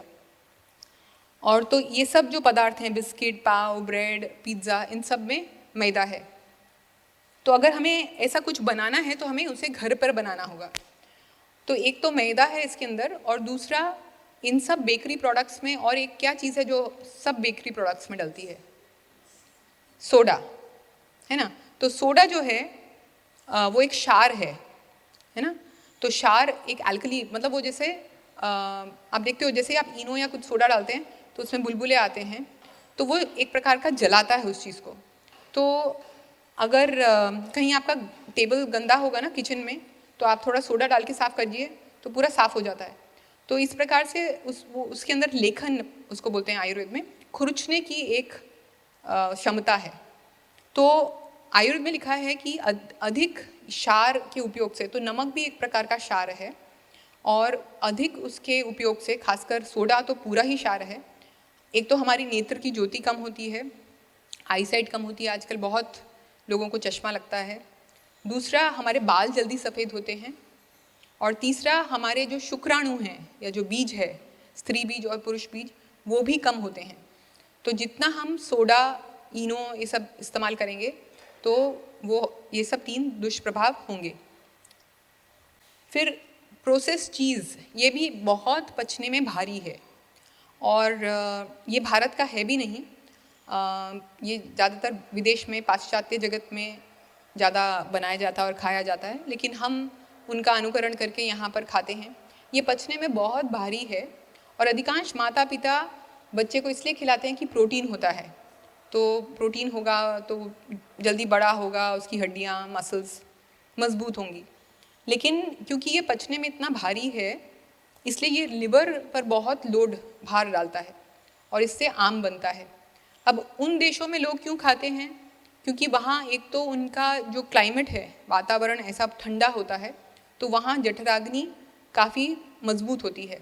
और आप उनका ढांचा भी देखें तो मतलब अलग अलग, सब प्राणी अलग हैं, तो उनका ढांचा भी चौड़ा होता है, उनकी जठराग्नि भी प्रदीप्त होती है, मौसम भी वैसा होता है, तो इसलिए उनको पच जाता है, और यहाँ पर उतना वो नहीं पचता। तो इसका विकल्प होगा पनीर। पनीर भी भारी है, लेकिन अगर आपके बच्चे का पाचन अच्छा है तो आप उसे पनीर खिला सकते हैं। और इसके अतिरिक्त प्रोटीन के बहुत सारे स्रोत हैं, जैसे कि हमारे अनाज हैं उनमें भी प्रोटीन है। ऐसा नहीं है कि आपको अलग से कुछ डब्बे का खरीदना है या चीज़ खरीदना है जिसमें प्रोटीन है। आप हमेशा कुछ भी खिलाना चाहें तो आप अपनी दादी नानी के बारे में सोचिए, जो 80-90 साल तक अच्छे से स्वस्थ रहीं, तो वो लोग क्या खाते थे? ज्वार खाते थे, बाजरा खाते थे, रागी खाते थे, घी खाते थे। अभी इतने घी के विरुद्ध सब बोला जाता है और इतने सब हार्ट के सब प्रॉब्लम्स होती हैं, लेकिन वो लोग तो बहुत घी खाते थे। तो वो क्यों तब उनको, क्योंकि उनको आम नहीं होता था। एक तो घी घर का देसी गाय का घी होता था, जर्सी का नहीं होता था, केमिकल वाला नहीं होता था, और वो इतनी मेहनत करते थे कि उनकी जठराग्नि अच्छी होती थी तो उनको सब पच जाता था। और आप अगर पौष्टिक आहार भी दे रहे हैं बच्चे को, लेकिन कब दे रहे हैं, फूड का टाइमिंग वो भी बहुत मायने रखता है। जैसे सूर्य है तो आप देखते हैं सूर्य उगता है तो फूल खिलते हैं, शाम को सूर्यास्त होता है फूल बंद हो जाते हैं। तो अगर आप सुबह भी जैसे फूल तोड़ के लाए, अपने पूजा में रखा, बंद होता है, सूर्योदय के बाद खिल जाता है। तो वैसे ही सभी प्राणी जो हैं सूर्य के नियंत्रण में रहते हैं। तो अंदर की जो सब प्रक्रिया होती है, तो हमारी जो जठराग्नि है, सूर्य सबसे प्रचंड कब होता है? 11-12 बजे दोपहर को। तो वो समय है खाना खाने का। उस समय आपको जो भी बच्चे को उसकी अग्नि अनुसार खिलाना है, हलवा, पूरी, पकौड़े, वो सब आप उसे तब खिलाइए। और पनीर बनाना है या आपको इवन छोले बनाने हैं तो वो सब आप दिन में बनाइए। रात को सूर्यास्त के बाद जब हमारी अग्नि बिल्कुल मंद हो जाती है, तब वो सब भारी पदार्थ मत खिलाइए। तो एक सरल सा सूत्र है संस्कृत में, हितभुक, मितभुक, ऋतभुक। ये आपको याद रहेगा, हम बच्चों को भी सिखाते हैं। हितभुक, हितभुक, मितभुक और ऋतभुक। हित मतलब, भुक मतलब भुक धातु है भुंजयति से, कि भक्षण करना। तो जो हितकारी है वो खाओ। हितकारी क्या है? जो हमारी अग्नि पचा सकती है। तो वो अग्नि के अनुसार होगा। किसी की अग्नि मंद है, किसी की अच्छी है, तो जिसकी मंद है वो कम खाएगा या हल्का पदार्थ खाएगा। एक ही व्यक्ति में 2 बच्चे खाते हैं, अगर एक की मंद है तो हम नहीं कह सकते वो तो खाता है, वो खाता है, उसकी अग्नि अच्छी है। कभी कभी जन्म से ही कभी कभी बच्चों की अग्नि मंद होती है। तो छोटेपन से ही कुछ भी खिलाते हैं, पेट खराब हो जाता है। दूसरा व्यक्ति है, कुछ भी खाता है, सब पच जाता है। तो हमें अग्नि देखनी है, और जिसकी अग्नि ठीक नहीं है तो उसे ठीक करने का प्रयास करना है औषधि से। और फिर उसी व्यक्ति की अग्नि भी बदलती रहती है। जैसे हमने देखा कि शाम को कमज़ोर होती है, या कभी उसको ज़्यादा पहले खा लिया है या बुखार आया है, यानी कि अग्नि मंद है। ऐसी अवस्था में हमें उसे और नहीं खिलाना है और अग्नि को मंद नहीं करना है। और अलग अलग सीजन्स में, अलग अलग ऋतुओं में भी हमारी अग्नि अलग होती है। तो इतने सारे कारक हैं, इतने सारे फैक्टर्स हैं। हमारी जठराग्नि कैसी है, ऋतु कैसी है, हम कहाँ रहते हैं, हम कितना काम कर रहे हैं, ऐसे बहुत सारे, उसके अनुसार हम, हमारे लिए हितकारी क्या है, हमारी प्रकृति क्या है, हमारी कफ प्रकृति है, पित्त प्रकृति है या वात प्रकृति है। हम और ऐसे सेशंस करेंगे जिसमें हम वो भी समझ पाएँ कि डिटेल में। फिर मित भुक, मित मतलब कम, है ना, बोलते हैं ना मिताहार, कम आहार। मितभाषी मतलब कम बोलने वाला, ऐसे। तो मित भुक मतलब कम खाना है, उतना खाना है जो हमारी अग्नि पचा ले, उससे अधिक नहीं खाना है। और तीसरा है ऋतभुक। ऋत मतलब सत्य, जो हमारा जैसे ऋत्विज होता है या ऋग्वेद है, तो ऋत सत्य है, तो सच्चा खाना है। इसका अर्थ क्या है कि अभी हर सीजन में सब कुछ मिलता है, 12 महीने वो सब्जी आपको मिल जाएगी, फल मिल जाएगा, लेकिन वो सच्चा नहीं है। या तो वो जेनेटिकली मॉडिफाइड है, या वो कुछ केमिकल डाल के पकाया गया है, या उसको प्रिजर्व किया गया है, तो वो ऋतभुक नहीं है। फिर दूसरा है कि सही तरीके से वो नहीं कमाया गया वो अन्न, अगर वो ईमानदारी से नहीं कमाया गया तो वो भी हमें नुकसान करेगा। और अभी जो इतने केमिकल्स डलते हैं, जो हम पेस्टिसाइड्स डालते हैं और यूरिया डालते हैं, तो वो भी ऋतभुक नहीं है, क्योंकि वो सच्चा अनाज नहीं है। तो इसमें कई बार हम ऐसा सोचते हैं कि ऑर्गेनिक खाना तो बहुत महंगा है, गाय का देसी गाय का घी तो बहुत महंगा है, पर हम और चीज़ों में काफ़ी पैसा खर्चते हैं, घूमने जाते हैं पैसा खर्चते हैं, कपड़ों में पैसा खर्चते हैं। तो हमें ये तो हमारे स्वास्थ्य को, क्योंकि जैसा बोला कि शरीरम आद्यम खलु धर्म साधनम, अब शरीर ही नहीं होगा तो और हम क्या कर पाएंगे, तो वो हमें उसका ध्यान देना है। और पैकेज फूड्स, इस पे हम पूरा एक सेशन ले चुके हैं। अब अगर आप घर पे भी केक बनाएं, बिस्किट बनाएं, कुछ भी बनाएं, तो उसको आप रखें तो कब तक वो सही रहेगा, कुछ दिन, लेकिन उसके बाद उसमें फंगस लगने लगेगी, वो ख़राब होने लगेगा। और आप पैकेट का बिस्किट खरीदिए, पैकेट के चिप्स खरीदिए, कई महीनों, साल तक भी वो वैसे ही रहते हैं। क्यों वैसे रहते हैं? क्योंकि उसमें केमिकल डाला गया है।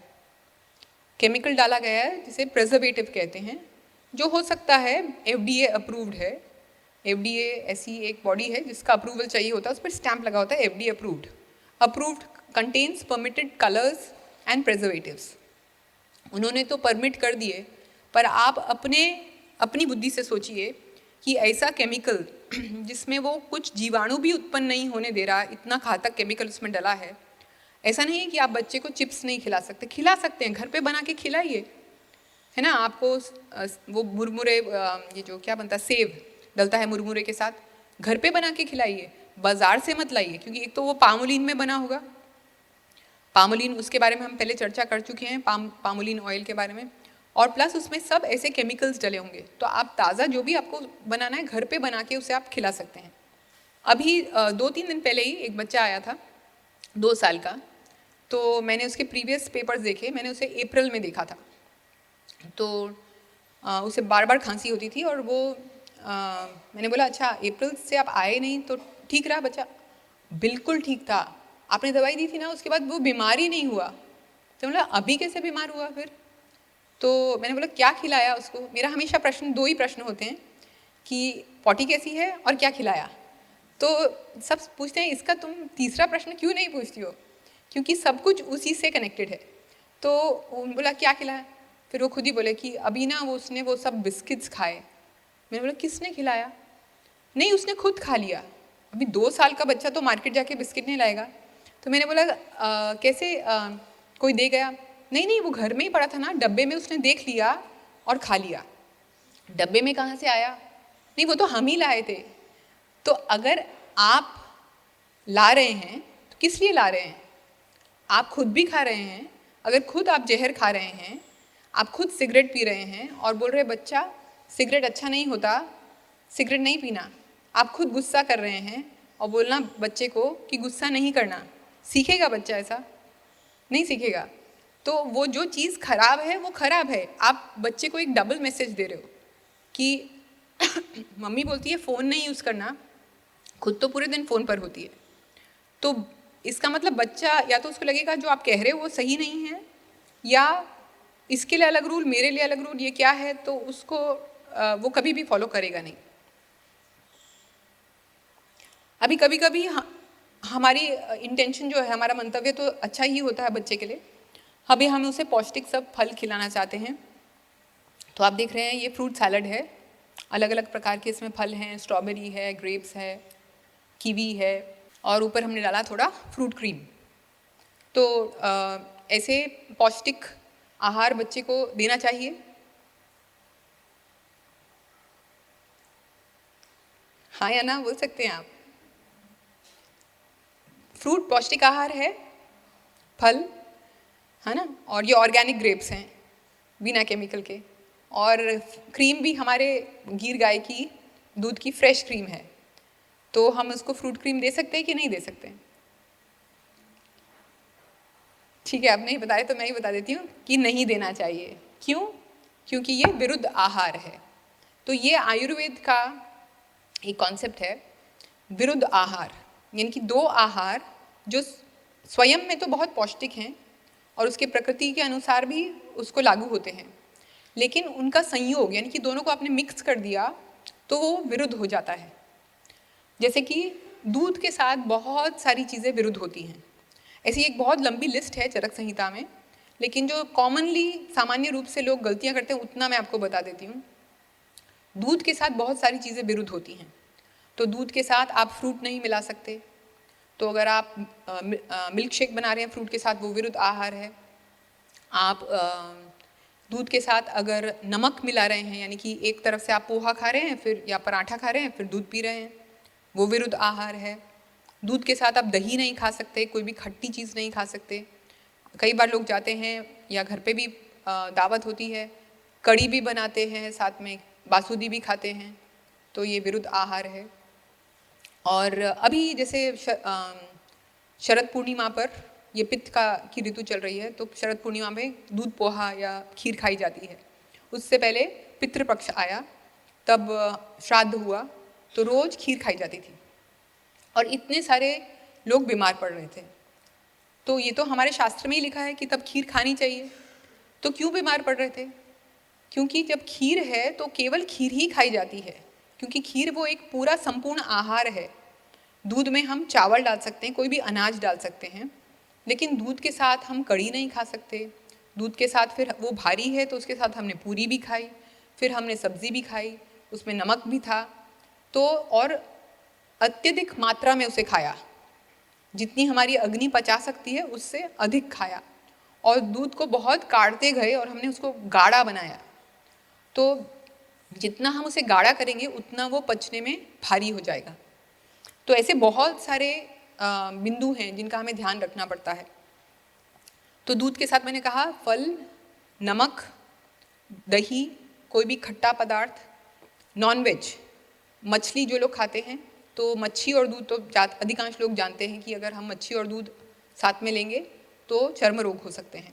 तो इस प्रकार बहुत सारे ऐसे रोग हैं। और कोई कोई चीज़ जैसे बहुत ठंडा, हम ठंडा खा रहे हैं और साथ में गरम, आजकल ऐसे फैशन है कि आइसक्रीम लेते हैं और एकदम गरम गरम कॉफ़ी साथ में पीते हैं, या बहुत सारी चीज़ें ऐसे करते हैं। तो ये सब विरुद्ध आहार के उदाहरण हैं। फिर ध्यान भी देना है खाने में। तो अभी अगर बच्चे का ध्यान नहीं है, या आप अपना भी देखिए, अगर एक माँ होती है, आप सब जो एटलीस्ट माएँ हैं उनको ये पता होगा, आप बच्चे को सुनते, जब आपका बच्चा, आप स्तनपान कर रहे थे, दूध पिला रहे थे, तो कभी कभी बच्चे को हम देखते हैं या केवल बच्चे की आवाज़ सुनते हैं और दूध निकलने लगता है। ऐसा अनुभव किया होगा। या हम बच्चे को याद करते हैं और दूध निकलता है। तो मन जो है हमारा, या हम कभी कभी स्ट्रेस में होते हैं तो एकदम पेट में दर्द होता है, अनुभव किया है। तो मतलब क्या है कि मन का हमारा कनेक्शन आंतों के साथ है, पाचन के साथ है। अभी मैं आपको कहूँ कि आंख बंद कीजिए और आपको जो चीज़ अच्छी लगती है ना खाने में, उसको इमेजिन करिए, उसकी कल्पना कीजिए, तो आपके मुंह में पानी आने लगेगा। अभी तो आपने वो चीज़ देखी भी नहीं, उसकी सुगंध भी नहीं ली, लेकिन फिर भी वो पानी आ रहा है। क्यों? क्योंकि मन से हमारा, अगर लार बन रही है तो पेट में भी पाचक द्रव्य बनेंगे, तो उसमें अगर हम मन लगा के खाएंगे, ठीक से चबा चबा के उसका रस लेकर, वो स्वाद पर ध्यान देकर, तो खाना अच्छे से पकेगा। और हम बच्चे को क्या बोलते हैं, बच्चा खाना नहीं खाता तो ये लो बेटा, ये लो मोबाइल देखो, ये देखो, और उसके मुंह में डालते रहते हैं, तो वो खाना कभी भी अंदर पकने नहीं वाला है। तो इतनी बातें हुई संक्षेप में आहार के बारे में। अब हम विहार पे जाते हैं। विहार मतलब लाइफस्टाइल।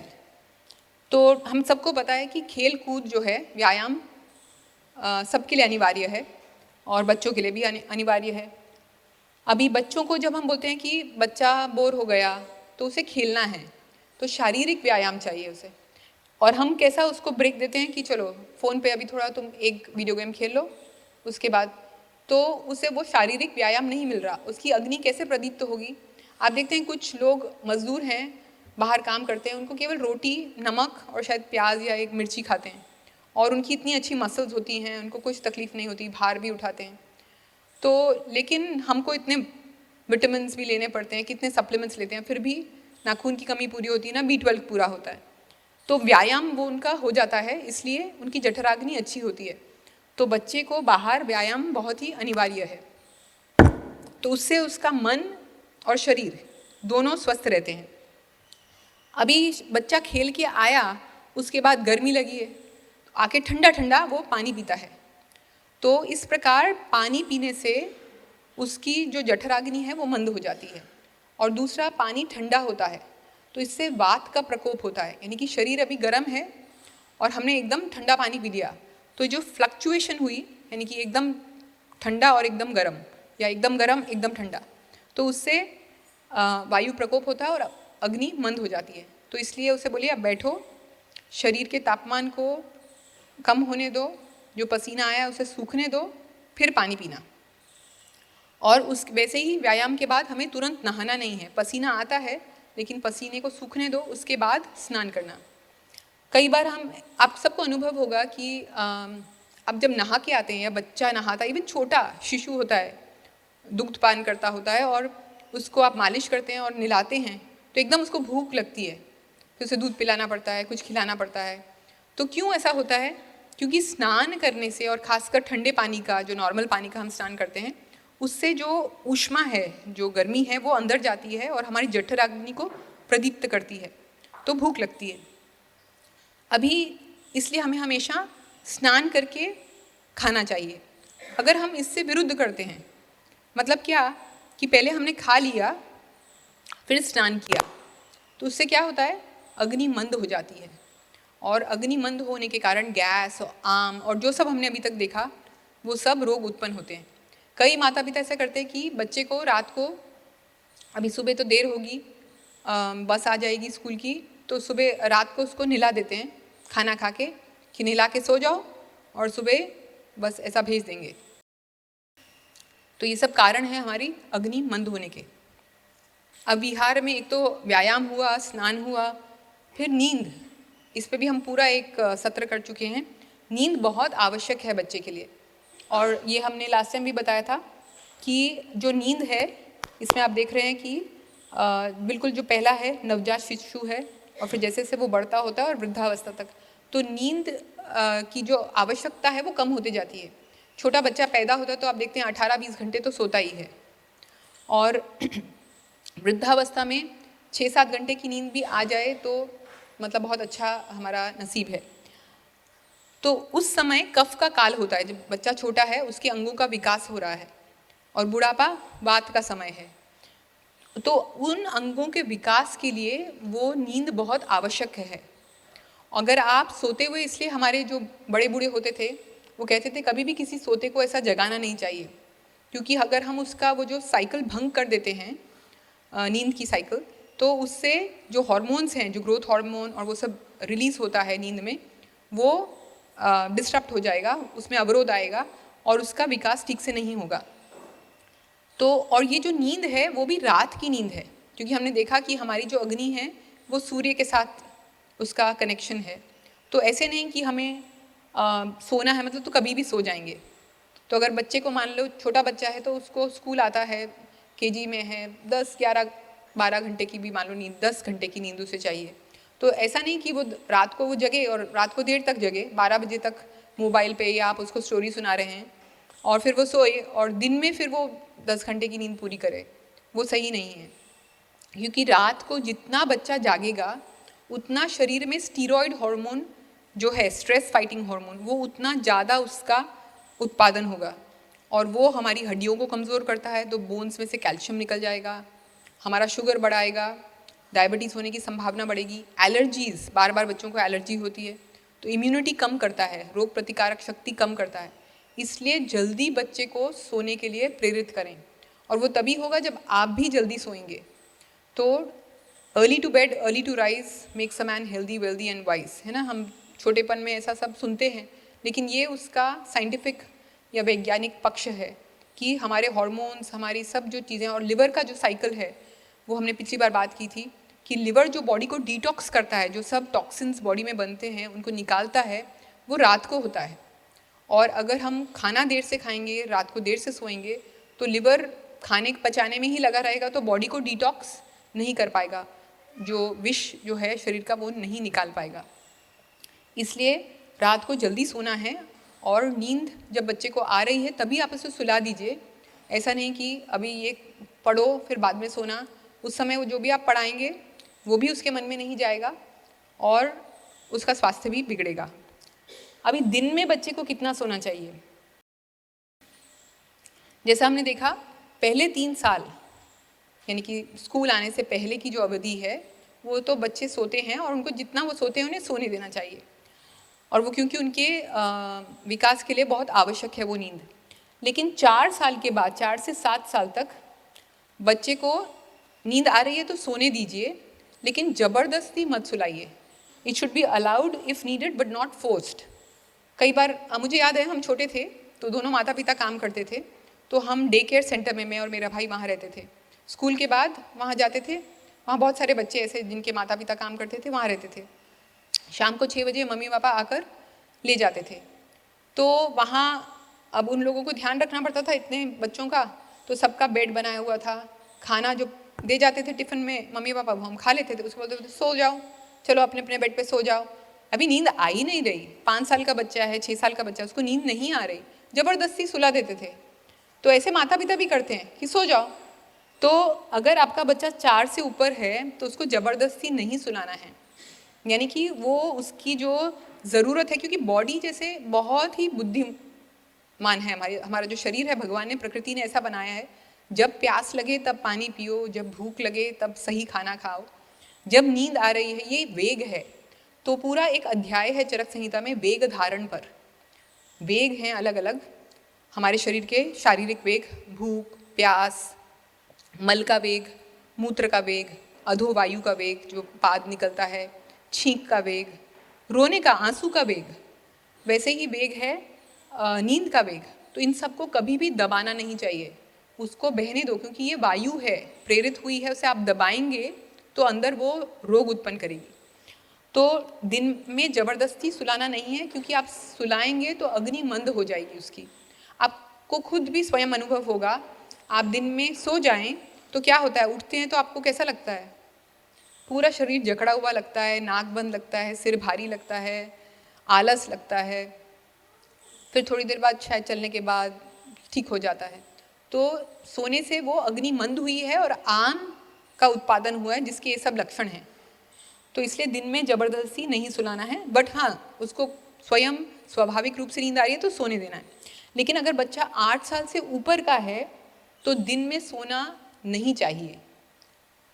बहुत कुछ ऐसे परिस्थितियां हैं जो जिनमें उनको सोने दे सकते हैं, जब वो बीमार है या जब बहुत थका है। मान लो बहुत पूरे दिन खेला है, इतना थक गया है, कुछ प्रैक्टिस कर रहा था या जो भी, तो या ट्रैवल, हम यात्रा करके आए हैं, या पिछले रात की नींद पूरी नहीं हुई, कुछ कारणवश जागरण करना पड़ा, कहीं बाहर गए थे ऐसा, तो ऐसे में या कुछ चोट लगी है या किसी का ऑपरेशन हुआ है, तो ऐसे, या बहुत गर्मी की ऋतु, एक ही ऋतु है जिसमें दिन में सोने के लिए अलाउंस है, मतलब सोने देते हैं, गर्मी की ऋतु। बाकी ऋतुओं में बिल्कुल नहीं सोना चाहिए। बहुत प्रचंड गर्मी है तो दिन में थोड़ा सा सो सकते हैं, लेकिन वो हमें खाना खा के नहीं सोना है, खाने से पहले सो जाइए, क्योंकि खाना खाएंगे और अग्नि मंद होगी तो वो आम बनेगा। तो इसलिए पहले सो जाइए या खाना खाने के 2 घंटे बाद सोइए। तो इस प्रकार से दिन में ज़बरदस्ती सुलाना नहीं है। और दिन में सोएगा तो उसके बाद फिर रात को तो जल्दी सोएगा नहीं, तो वो एक और समस्या होगी। फिर तैल अभ्यंग, ये तो आई थिंक हम अगली बार करेंगे क्योंकि समय कम है। तो दिनचर्या है, आयुर्वेद में दी है दिनचर्या, कि कैसी दिनचर्या होनी चाहिए, सुबह से लेकर रात तक क्या क्या करना चाहिए हमें। तो उनमें से एक है तैल अभ्यंग, यानी कि मालिश। तो तेल की मालिश नियमित रूप से होनी चाहिए बच्चे की। ऐसा लिखा है कि सभी की रोज़ मालिश होनी चाहिए। अब आपको लगे कि भी रोज़ तो समय नहीं है, तो कम से कम सप्ताह में 1-2 दिन तो आप रखिए जब उसकी मालिश हो स्नान से पहले। और इसमें हम पूरा एक और दूसरा सत्र करेंगे कि क्या क्या दिनचर्या और ऋतुचर्या, अलग अलग ऋतुओं में कैसे हमारा खान पान बदलना चाहिए, क्योंकि हम वही चीज़ 12 महीने खाते हैं। फिर तीसरा है मनोव्यापार, आहार, विहार और मनोव्यापार। अब ये मनोव्यापार क्या है? मन सबका है और उससे हम सब व्यापार करते हैं, अंदर कुछ कुछ सोचते रहते हैं ना, उधेड़ बुन सबकी चलती रहती है। एक छोटे से बच्चे से लेकर वृद्ध तक सबका मन है, और अगर देखें तो सबसे ज़्यादा परेशान या पीड़ित हम किससे हैं? तो मन से पीड़ित हैं। तो अभी हमने देखा कि आम जो बनता है वो कहाँ बनता है? हमारे जठर में बनता है, क्योंकि जठराग्नि जो है वो मंद होती है। तो हमारे पेट में आम बना। अब लेफ्ट साइड में देख रहे हैं एक एरो जा रहा है नीचे से ऊपर, और यानी कि जो पेट में अगर आम बना, उसकी निर्मित हुई, तो इसको बोलते हैं गट ब्रेन एक्सिस। इस पर बहुत मॉडर्न रिसर्च भी हुई है। गट मतलब हमारी आंतें और ब्रेन मतलब हमारा मस्तिष्क, इसका एक एक्सिस है, इन दोनों में कनेक्शन है। तो गट में जब हम अपच होता है, उसको बोलते हैं गट माइक्रोबायोम, कि माइक्रोब्स हैं जो हमने कहा अच्छे जीवाणु हैं अंदर, और आम होता है तो गंदे जीवाणु भी उत्पन्न होते हैं। तो ये हमारे जीवाणु बदलते रहते हैं, इससे हमारा स्वास्थ्य निर्भर होता है इस पर। तो अगर हमारा गट बायोम अच्छा है, हमारे अंदर अच्छे प्रकार के कीटाणु हैं, तो वो कुछ न्यूरोपेप्टाइड्स निकलती हैं, कुछ प्रकार के केमिकल निकलते हैं जो ब्रेन पर इफेक्ट करते हैं। सेरोटोनिन निकलता है जिससे अच्छी नींद आती है, मूड अच्छा होता है, और ब्रेन के से हमारी नर्व से भी कनेक्शन है, वेगस नर्व, तो वो भी संदेश जाता है और हमें खुशी होती है। पेट अच्छा होता है तो खुशी होती है। और अगर हमारा पेट खराब है तो ये जो खराब प्रकार के केमिकल्स निकलते हैं वो हमारे मूड को खराब करते हैं।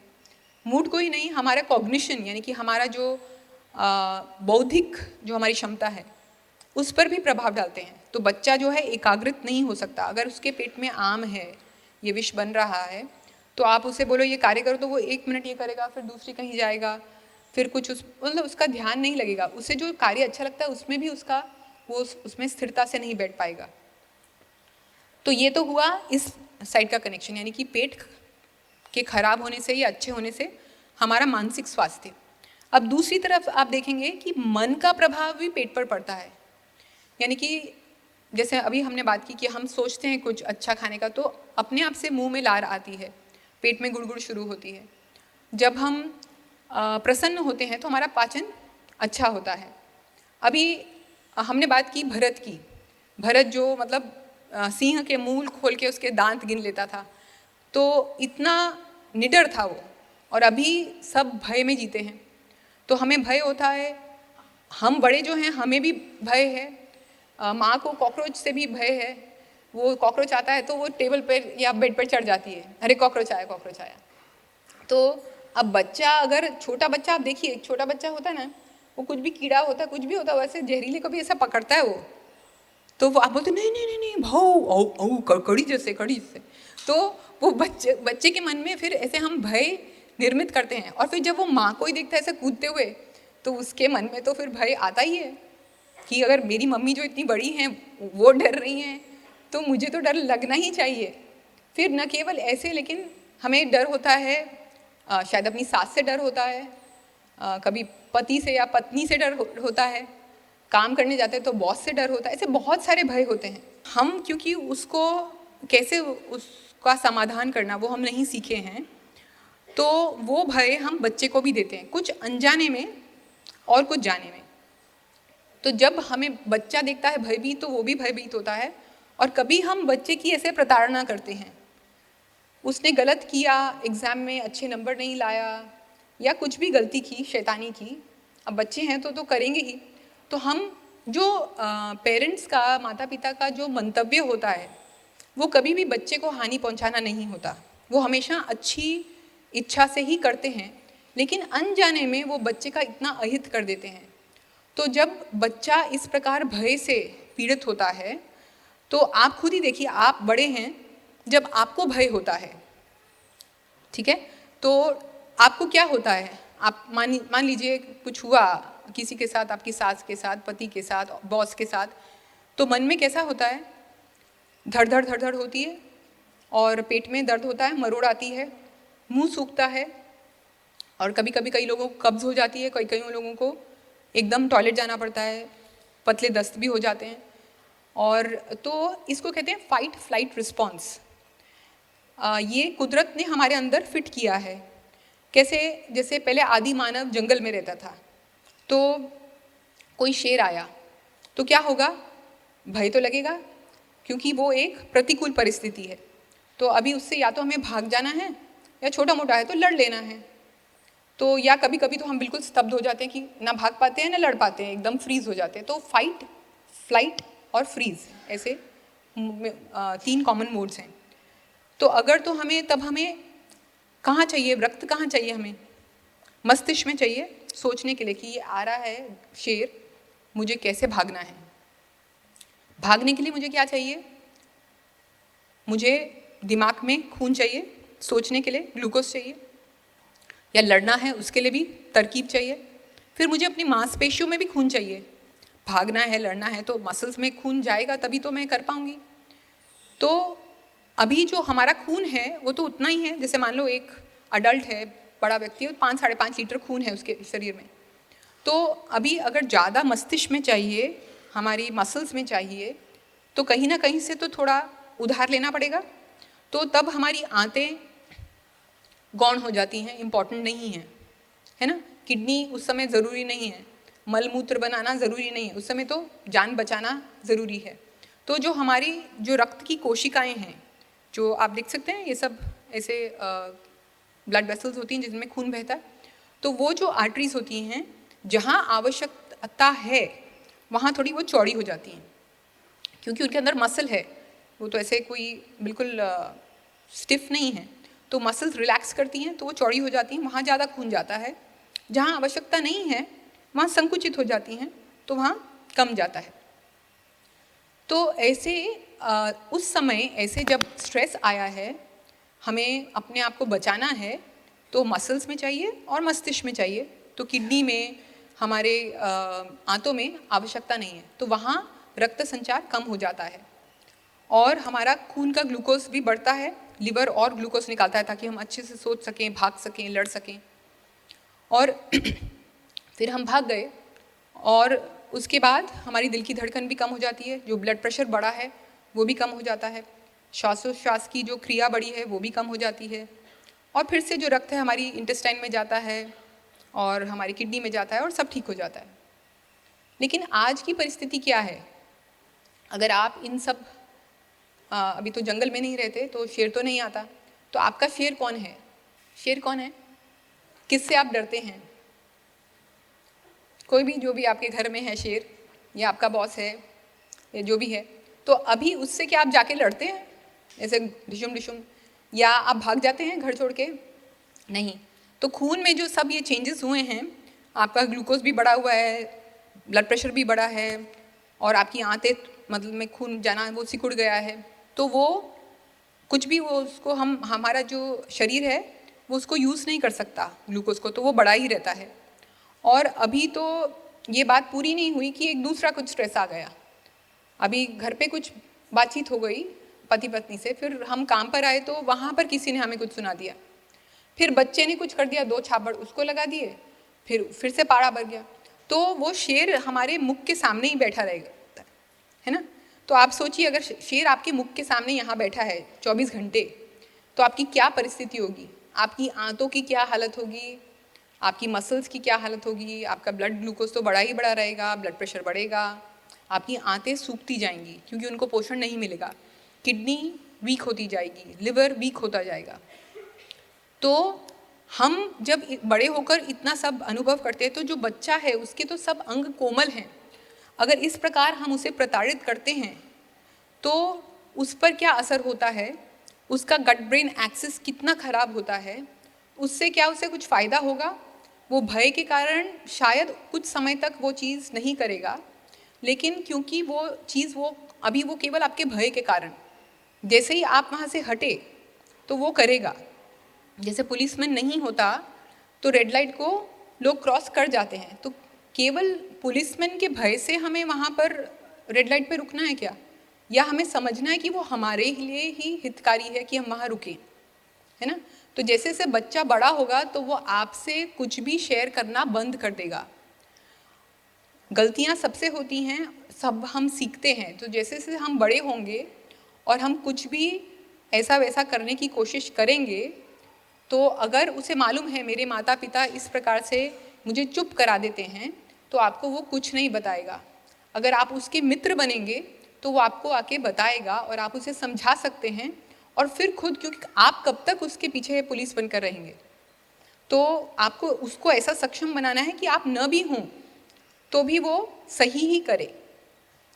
तो इसलिए हमें ये हमेशा ध्यान देना है कि बच्चे के मन पर हमारे व्यवहार से क्या हो रहा है, या वैसे भी अगर आप देखें कि आपके कारण नहीं तो बाहर कुछ ऐसा हो रहा है, अगर आप बच्चे को देखें कि वो उदास रहता है, हमेशा खोया खोया रहता है, तो वो सब उसके स्वास्थ्य पर बहुत बड़ा असर करता है। आयुर्वेद में ऐसा लिखा है कि जो 7 धातु बनती हैं उसके बाद एक सूक्ष्म पदार्थ बनता है जिसे कहते हैं ओज, और वो केवल 8 बिंदु मात्र है हमारे पूरे शरीर में। तो आप सोचो, आज हमने कुछ खाया, उसका पहले उसकी रस धातु बनी, फिर रक्त, फिर मांस, मेद, ऐसे एक एक धातु बनने में एक एक सप्ताह लगता है। तो शुक्र बनते बनते 6-7 सप्ताह, 40 दिन बोलते हैं ना कि पूरी कायाकल्प करने में 6 से 8 हफ्ते लगते हैं। तो जो आज खाना खाया उसका शुक्र हमें 1.25 महीने बाद बना, और उसका भी एक सूक्ष्म भाग ओज, जो कहते हैं ना ओज, ओजस्वी है। तो वो जो ओज है वो हमारा बल है, हमारी रोग प्रतिकारक शक्ति है, हमारा मानसिक बल है, शारीरिक बल है। तो वो एक क्षण में नष्ट हो जाता है। किससे? मानसिक विकार से।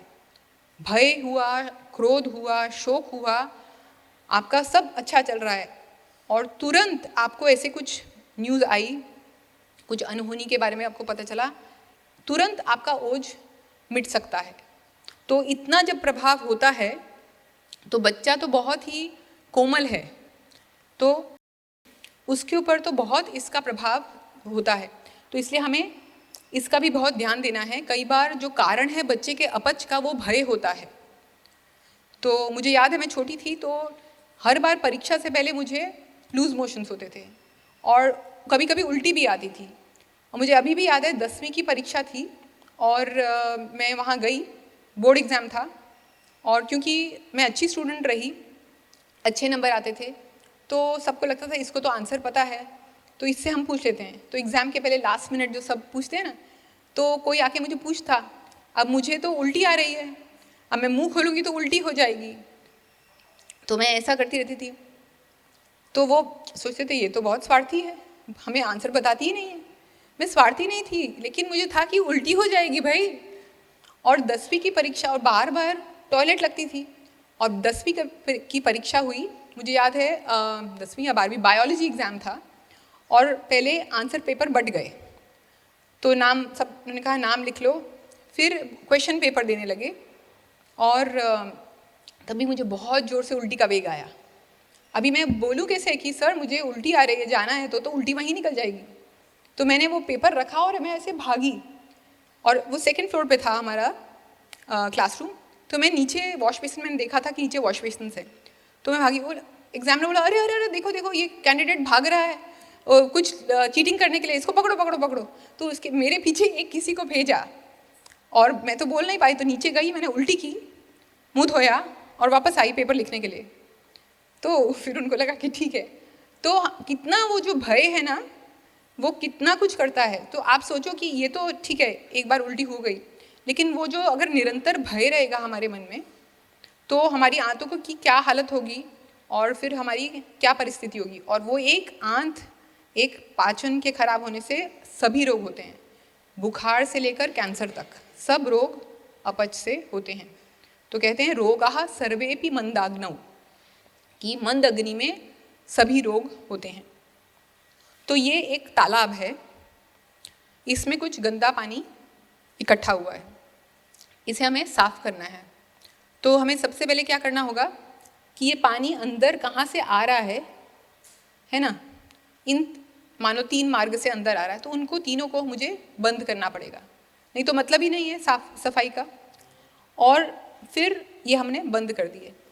फिर जो सूर्य का प्रकाश है उसको सुखा देगा, और अंत में थोड़ा जो ऐसा कीचड़ जैसा रह जाएगा, उसमें मैं सूखी रेत डालूंगी, तो एक सूखी सतह बन जाएगी, तालाब सूख जाएगा। तो वैसे ही हमारा शरीर है, शरीर में कोई भी बीमारी हुई, यानी कि कोई भी विकार आया, आम अंदर आया, वायु पित्त जो भी आया, उससे खराबी आई, हमें ठीक करना है। तो पहले जो कहाँ से आया वो तो ढूंढना पड़ेगा ना, तो वो मार्गों को, उन मार्गों को बंद करना है। तो वो मार्ग क्या हैं? गलत आहार, गलत विहार और गलत मनोव्यापार। तो उन सब को हम ठीक करेंगे तो सूर्य का प्रकाश, मतलब वो हमारी वैश्वानर अग्नि, उसको संतुलित कर देगी, क्योंकि यही 3 कारण हैं उसको बिगाड़ने वाले। तो वो जो भी है कचरा, वो खुद ही, आपके घर में पशु होगा तो आपने देखा होगा, बीमार होता है तो वो खाना नहीं खाता, एक कोने में बैठता है, 2-3 दिन में ठीक हो जाता है। तो वो जठराग्नि है उसकी ठीक कर देती है। अभी जो ये अंदर रेत है वो क्या है? वो है दवा। तो हम क्या चाहते हैं कि दवा से हम रोग को ठीक करें, तो वो संभव नहीं है, क्योंकि अंदर आने का मार्ग तो खुला हुआ है, तो वो कैसे ठीक होगा। तो सबसे पहले हमें आहार विहार मनोव्यापार ठीक करना है, और फिर ये मदद रूप है दवा। और मान लो रोग इतना बड़ा है कि आपने 500 फीट जैसा पानी इकट्ठा किया है, कभी हो जाता है, तो अभी कितनी रेत डालोगे आपने, अंदर तो आने का मार्ग बंद कर दिया, लेकिन अभी उसको फिर हमें क्या करना पड़ेगा कि एक पंप लगाकर उसको बाहर निकालना पड़ेगा पानी। तो वो है पंचकर्म। तो पंचकर्म हम बड़े जो व्यक्ति होते हैं उनमें तो करते ही हैं, लेकिन बच्चों में भी पंचकर्म होता है। कैसा होता है, जैसे मैं आपको बहुत सरल उदाहरण दूं। बच्चे को बुखार है या अपच है, उसको उल्टी का मन हो रहा है, तो आप घर पे भी कर सकते हैं। अगर उल्टी का मन हो रहा है, लग रहा है उसको उल्टी, मामा मुझे उल्टी लग रही है, तो आप बोलते नहीं नहीं नहीं, तू ये खा ले, दवाई बैठ जाएगा। अभी वो विष बना है, शरीर उसको फेंकना चाहता है बाहर, और अगर आप उसको बिठा देंगे अंदर, तो वो उसको आयुर्वेद में बोलते हैं तिर्यक मार्ग, यानी कि ऊपर से नहीं निकल सका, नीचे से नहीं, तो साइडवेज वो पूरी बॉडी में जाएगा, सब आपके लिवर, किडनी, लंग्स, स्किन, सब जगह वो बैठ जाएगा। तो उसको आप थोड़ा सा नमक पानी मिला के दीजिए, पी लो, और ऐसे करो, उल्टी हो जाएगी। और आपको खुद अनुभव होगा कि कई बार बुखार है या अपच है, फिर उल्टी करते हैं तो अच्छा लगता है, सिर जो भारी हो गया है वो सब ठीक हो जाता है। तो उसको ऐसे आप सिंपल कर सकते हैं, अगर उसको लग रहा है तो, ऐसा ज़बरदस्ती नहीं करना है। और ये हम आप देखेंगे दादी नानी जो थे वो थोड़ा कभी कभी दीवेल यानी कि कैस्टर ऑयल, अरंडी का तेल पिलाते थे बच्चों को कि पेट साफ हो जाएगा। रोज नहीं, ऐसे कभी महीने में एक बार या 2-3 महीने में एक बार। तो उनको मालूम था कि पेट साफ करना, खासकर ये जो ऋतु है शरद ऋतु, हम ऋतुचर्या में आगे देखेंगे कि हर ऋतु में कैसे अलग अलग हमारा आहार विहार होना चाहिए। तो इस ऋतु में पित्त बढ़ता है, तो फोड़े फुंसी, डेंगू, लिवर की प्रॉब्लम्स, ये सब इस समय, जॉन्डिस, ये सब पित्त के रोग जो है ना अभी आते हैं। तो इसमें अगर आप बच्चे का, खासकर उन बच्चों का जिनका पेट कॉन्स्टिपेशन रहता है, पेट साफ नहीं होता, तो थोड़ा सा आप बच्चे को, बच्चा मतलब आधा चम्मच या 1/4 चम्मच आप उसको अरंड का तेल दे सकते हैं, अगर बच्चे का मल बहुत हार्ड है तो। बहुत छोटे बच्चे में नहीं देना है। और बहुत आसानी से आप क्या दे सकते हो, हरी तकी या त्रिफला, हरडे। ऐसा कहा जाता है कि जिसकी माता नहीं है उसकी माता हरी तकी है, यानी कि हरडे है। ऐसी औषधि है जो बच्चों में आराम से दी जा सकती है। तो थोड़ी सी उसको हरडे नमक मिलाकर या गुड़ के साथ हम दे देंगे तो थोड़ा उसका पेट साफ हो जाएगा। क्योंकि अगर पेट साफ नहीं होगा तो वो अंदर विष बनता रहेगा और फिर उसका पित्त भी बढ़ेगा और अंदर वो अलग अलग रोग उत्पन्न करेगा। वैसे ही वसंत ऋतु में वमन कराया जाता है। वसंत ऋतु में कफ बढ़ता है, तो उसमें सिंपल यष्टि मधु, जिसको मुलेट्ठी कहते हैं, जेठी मध गुजराती में, वो थोड़ा सा दूध में मिलाकर दे दिया तो बच्चा पिएगा। वसंत ऋतु में वैसे ही कफ बड़ा होता है तो बच्चे को उल्टी हो जाती है, और उल्टी में आप देखेंगे कफ निकलता है, तो फिर उसको पूरे ऋतु में वो कफ की तकलीफ नहीं होगी। तो इस प्रकार से हमें शरीर का संतुलन बना के रखना है। इससे हम कंक्लूड करेंगे, क्योंकि अभी बहुत सारे लोगों को बुखार आ रहा है। तो बुखार आता है, ये तो साल भर ही चलता रहता है, बुखार की तकलीफ तो कई बार आती है। तो हम क्या करते हैं बुखार में कि हम बच्चे को पैरासीटामोल देते हैं। पैरासीटामोल देते हैं तो वो पैरासीटामोल क्या करता है, बुखार को उतारता है। पैरासीटामोल हम बच्चे को खाली पेट नहीं दे सकते क्योंकि उससे एसिडिटी होती है। तो इसलिए हम बोलते हैं कि थोड़ा सा कुछ खा लो और खा के हम पैरासीटामोल देते हैं। अभी बुखार क्यों आया है, हमारा तापमान क्यों बढ़ा है? शरीर, जैसे मैंने कहा, बहुत ही बुद्धिमान है, वो जानता है कि संतुलन कैसे करना है। बुखार में भूख लगती है? नहीं लगती, क्योंकि आम की अवस्था होती है, बहुत आम बन गया है, तो शरीर जो है तापमान बढ़ाता है ताकि वो आम का पचन हो सके। और इसमें हम देखें अगर मॉडर्न रिसर्च के अनुसार, तो जो हमारे WBCs हैं, जो वाइट ब्लड सेल्स हैं हमारे ब्लड में, तो उनकी जो फेगोसिटिक एक्टिविटी है, यानी कि वो जो ऐसे ऐसे करके बैक्टीरिया को खाते हैं, वो भी बढ़ जाती है जब टेम्परेचर बढ़ता है। तो ये एक प्रोटेक्टिव मैकेनिज्म है, यानी कि हमें बचाने के लिए कुदरत ने ऐसा ये बनाया है ये प्रक्रिया बनाई है कि हम जो भी इन्फेक्शन आया उससे लड़ सकें, उससे बच सकें, और हम उसको ही तोड़ देते हैं पैरासीटामोल देकर। और वो पैरासीटामोल हमारे लिवर पर भी इफ़ेक्ट करती है, बुखार तो कम कर देती है 4-6 घंटे के लिए, लेकिन वो अंदर के कीटाणु को तो नहीं मारती, आम को तो नहीं पचाती, और साथ में लिवर पर और असर करती है। साथ में हमने खाना खिलाया है, अभी ऑलरेडी आम है, अपच है, उसमें हमने और खाना दिया है क्योंकि हम खाली पेट उसे दे नहीं सकते, तो और आम की निर्मित होगी। कई बार ऐसा होता है कि जैसे ही खाना खाते हैं तो और बुखार बढ़ जाता है, उल्टी करते हैं तो बुखार कम हो जाता है। तो बच्चे को आप थोड़ा बिना खाने के रखिए, कुछ भी नहीं होगा उसको। अपने आप जब बच्चे को भूख लगेगी तब आप उसे दीजिए, वो खुद मांगेगा कि मुझे दो। अभी वो नहीं चाहिए, उसका मुंह कड़वा हो रहा है, उल्टी को मन हो रहा है, और हम उसे ज़बरदस्ती खिला रहे हैं। तो तब अगर बच्चा कमज़ोर है तो उसको हम हल्का कुछ आहार दे सकते हैं, जैसे मूंग पानी।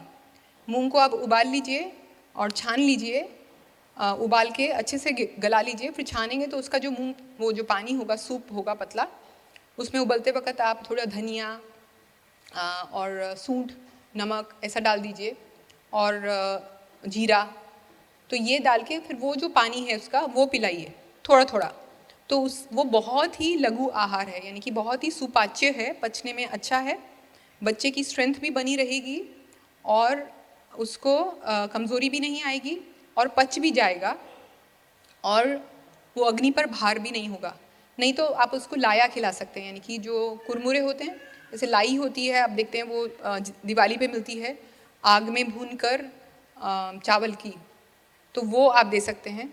आयुर्वेद में ऐसा भी लिखा है कि उसको, वो बहुत हल्की है पचने में, तो उसको और हमें हल्का करना है बच्चे की अवस्था अनुसार, तो उसको उबाल लें पानी में, तो उसका एक पानी जैसा बनाकर वो पिला सकते हैं। तो बच्चे का ग्लूकोज भी कम नहीं होगा, उसको पोषण भी मिलता रहेगा, और आम भी नहीं बनेगा क्योंकि अग्नि पर लोड नहीं पड़ेगा।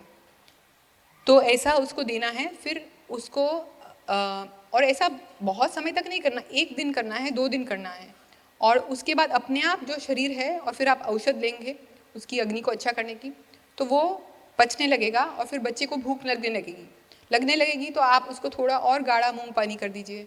फिर आप उसको, जिसे गुजराती में भड़कू कहते हैं, अनाज को भून कर, दाल और मूंग दाल और चावल को भून कर, और उसके बाद उसका पतली खिचड़ी बनाइए, फिर वो थोड़ी थोड़ी मात्रा में दीजिए। तो ऐसे क्रमशः हम उसका जो है अन्न बढ़ा सकते हैं, तो उससे वो ठीक हो जाएगा।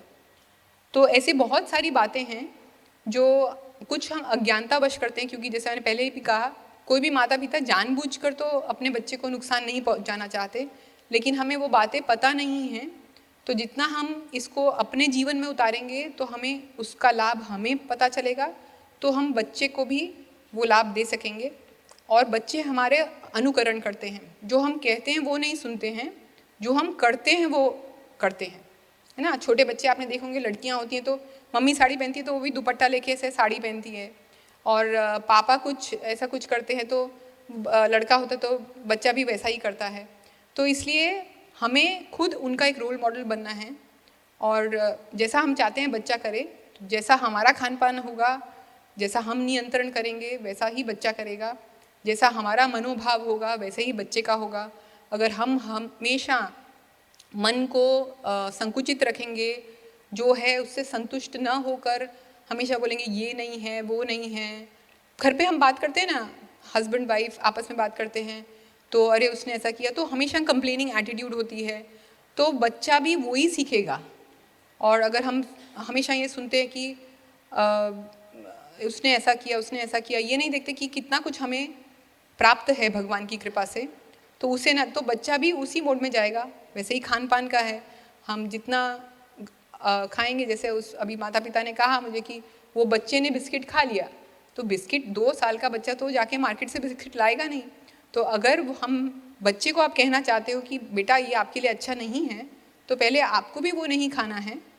तो इस प्रकार हम ध्यान रख सकते हैं अपने बच्चों के स्वास्थ्य का, और ये न केवल उनका स्वास्थ्य अभी अच्छा रहेगा, पर बाद में भी उनको बीमारियां नहीं होंगी, तो ये उसकी नींव है। तो नींव अच्छी होगी तो बाद में भी स्वास्थ्य अच्छा होगा। ऐसे हम और सत्र भी आगे करते रहेंगे। तो दिनचर्या क्या होनी चाहिए, ऋतुचर्या क्या होनी चाहिए, इत्यादि इत्यादि। प्रकृति कैसे पता चलती है बच्चे की, अलग अलग प्रकृति के बच्चे अलग अलग रूप से उनका व्यवहार होता है, उनका खान पान भी अलग अलग उनको अनुकूल आता है। तो इन सब की हम आगे चर्चा करेंगे। धन्यवाद। अगर किसी का कोई प्रश्न है तो अभी आप पूछ सकते हैं। तो शरद ऋतु, तो इसमें पित्त बढ़ाने वाले आहार नहीं खाने चाहिए। पित्त मतलब गर्मी, तो ज़्यादा मिर्ची, आचार, खट्टे पदार्थ, आमले को छोड़ के बाकी सभी खट्टे पदार्थ पित्त बढ़ाते हैं। जैसे टमाटर, ये सब अभी इस ऋतु में कम खाना चाहिए या नहीं खाना चाहिए। और क्षार, जैसे सोडा डलता है ना, तो सोडा बहुत ज़्यादा पित्त बढ़ाता है, तो उसका भी उपयोग इस ऋतु में नहीं करना चाहिए। वैसे तो अधिकांश नहीं करना चाहिए, पर कभी कभार ठीक है, पर इस ऋतु में तो बिल्कुल नहीं करना चाहिए। पानी भी पर्याप्त मात्रा में पीना चाहिए, क्योंकि अगर बच्चा बाहर धूप में खेल रहा है और पानी नहीं पी रहा तो भी पित्त बढ़ सकता है।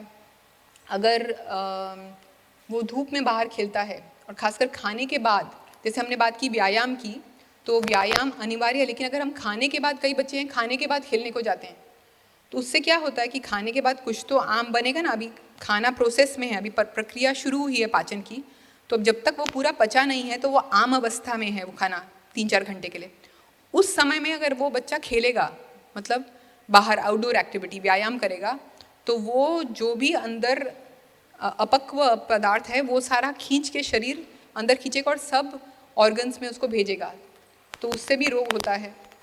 और नींद भी, इस खासकर पित्त का जो है, अगर नींद पूरी नहीं होती तो भी पित्त बढ़ता है। तो अभी कल ही एक पेशेंट आई थी जिनको एसिडिटी की बहुत प्रॉब्लम है, तो उनको पित्त का तो रोग है ही। 6 महीने पहले पंचकर्म किया था और उसके बाद बहुत उनका अच्छा चल रहा था, तो 15 दिन पहले भी दिखा के गई, अच्छा था। अभी आई, बहुत पित्त बढ़ा हुआ था, नींद भी नहीं आ रही, एसिडिटी भी दोबारा है। तो मुझे समझ नहीं आया कि सब इतना अच्छा चल रहा है तो अभी ऐसा कैसे हुआ। तो पूछा, तो उन्होंने खुद ही कहा कि मेरा रोज़ जागरण हुआ, नवरात्र में मैं जागी और मुझे रोज़ 9:30 बजे नींद आती है और वो समय निकल जाता है, तो उसके बाद मुझे फिर 12 बजे तक मैं जागी, फिर तो मुझे नींद ही नहीं आई।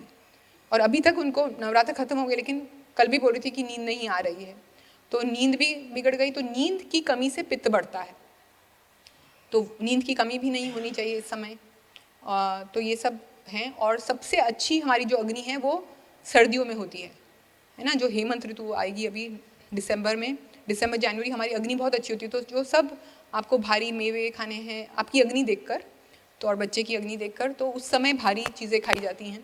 अग्नि सबसे मंद वर्षा ऋतु में होती है, क्योंकि जल तत्व प्रधान है ऋतु है, तो अग्नि मंद होती है और उस समय सब उपवास आते हैं, तो उस समय बहुत हल्का आहार खाना चाहिए। तो ऐसा है।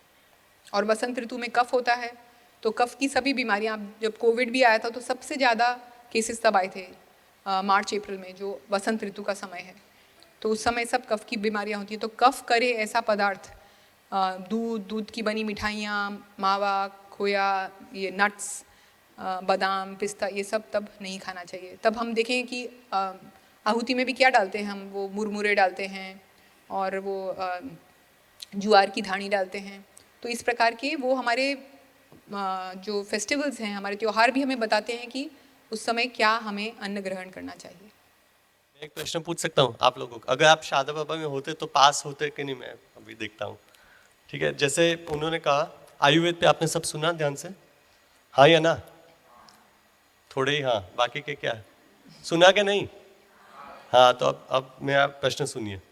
मैंने शुरुआत में एक परिभाषा दी थी शरीर की, है ना, कि शरीर का महत्व क्या है। उसके बाद आपने आयुर्वेद का सुना 2 घंटा। तो अभी ये प्रश्न है कि सामने आपको भूख है और सामने खाना है, ठीक है, आपके सामने, आपके समक्ष भोजन है। अगर आप नहीं खाते हो तो आप क्या कर रहे हो? भूख है, तीव्र भूख है और आपने नहीं खाना नहीं खाया, तो क्या कर रहे हो आप? या बच्चे को, ये बच्चे की ही बात करते हैं, बच्चे के लिए है ना, तो बच्चे को भूख है और बच्चे के सामने खाना है और आपके पास खाना है, आपने उसको खाने नहीं दिया, तो आपने क्या किया? गलत तो उर्दू शब्द है, संस्कृत बोलिए, पाकिस्तानी। शादा बाबा के सामने आप उर्दू बोलते हो, क्या शब्द है संस्कृत का? मैंने स्टार्टिंग में क्या कहा, शरीरम आद्यम धर्म खलु साधनम, तो आपने क्या किया, अधर्म किया। और आपको भूख नहीं है और सामने खाना है, लेकिन मन को भूख है, मन की भूख की कोई सीमा है, और आपने खाना खाया तो क्या किया, तो अधर्म मत करो, है ना, किसी भी प्रकार का बच्चे के साथ। नहीं तो बच्चा यहाँ आएगा अधर्म करेगा, समाज में जाएगा अधर्म करेगा। अधर्म से क्या आता है, अधर्म अगर कारण है तो उसका कार्य क्या है, पाप। और पाप से क्या आता है, सुख या दुख। कुछ लोगों ने सुख बोला, कौन है ये पापी लोग? मुझे लगा कुछ तो हो गई ऐसे। पाप से आता है दुख, मानसिक दुख आता है। तो अधर्म नहीं करेंगे, धर्म करेंगे तो पुण्य कमाएंगे, पुण्य से सुख आता है। ठीक है, ठीक है, जाइए और धर्म का काम कीजिए। धन्यवाद।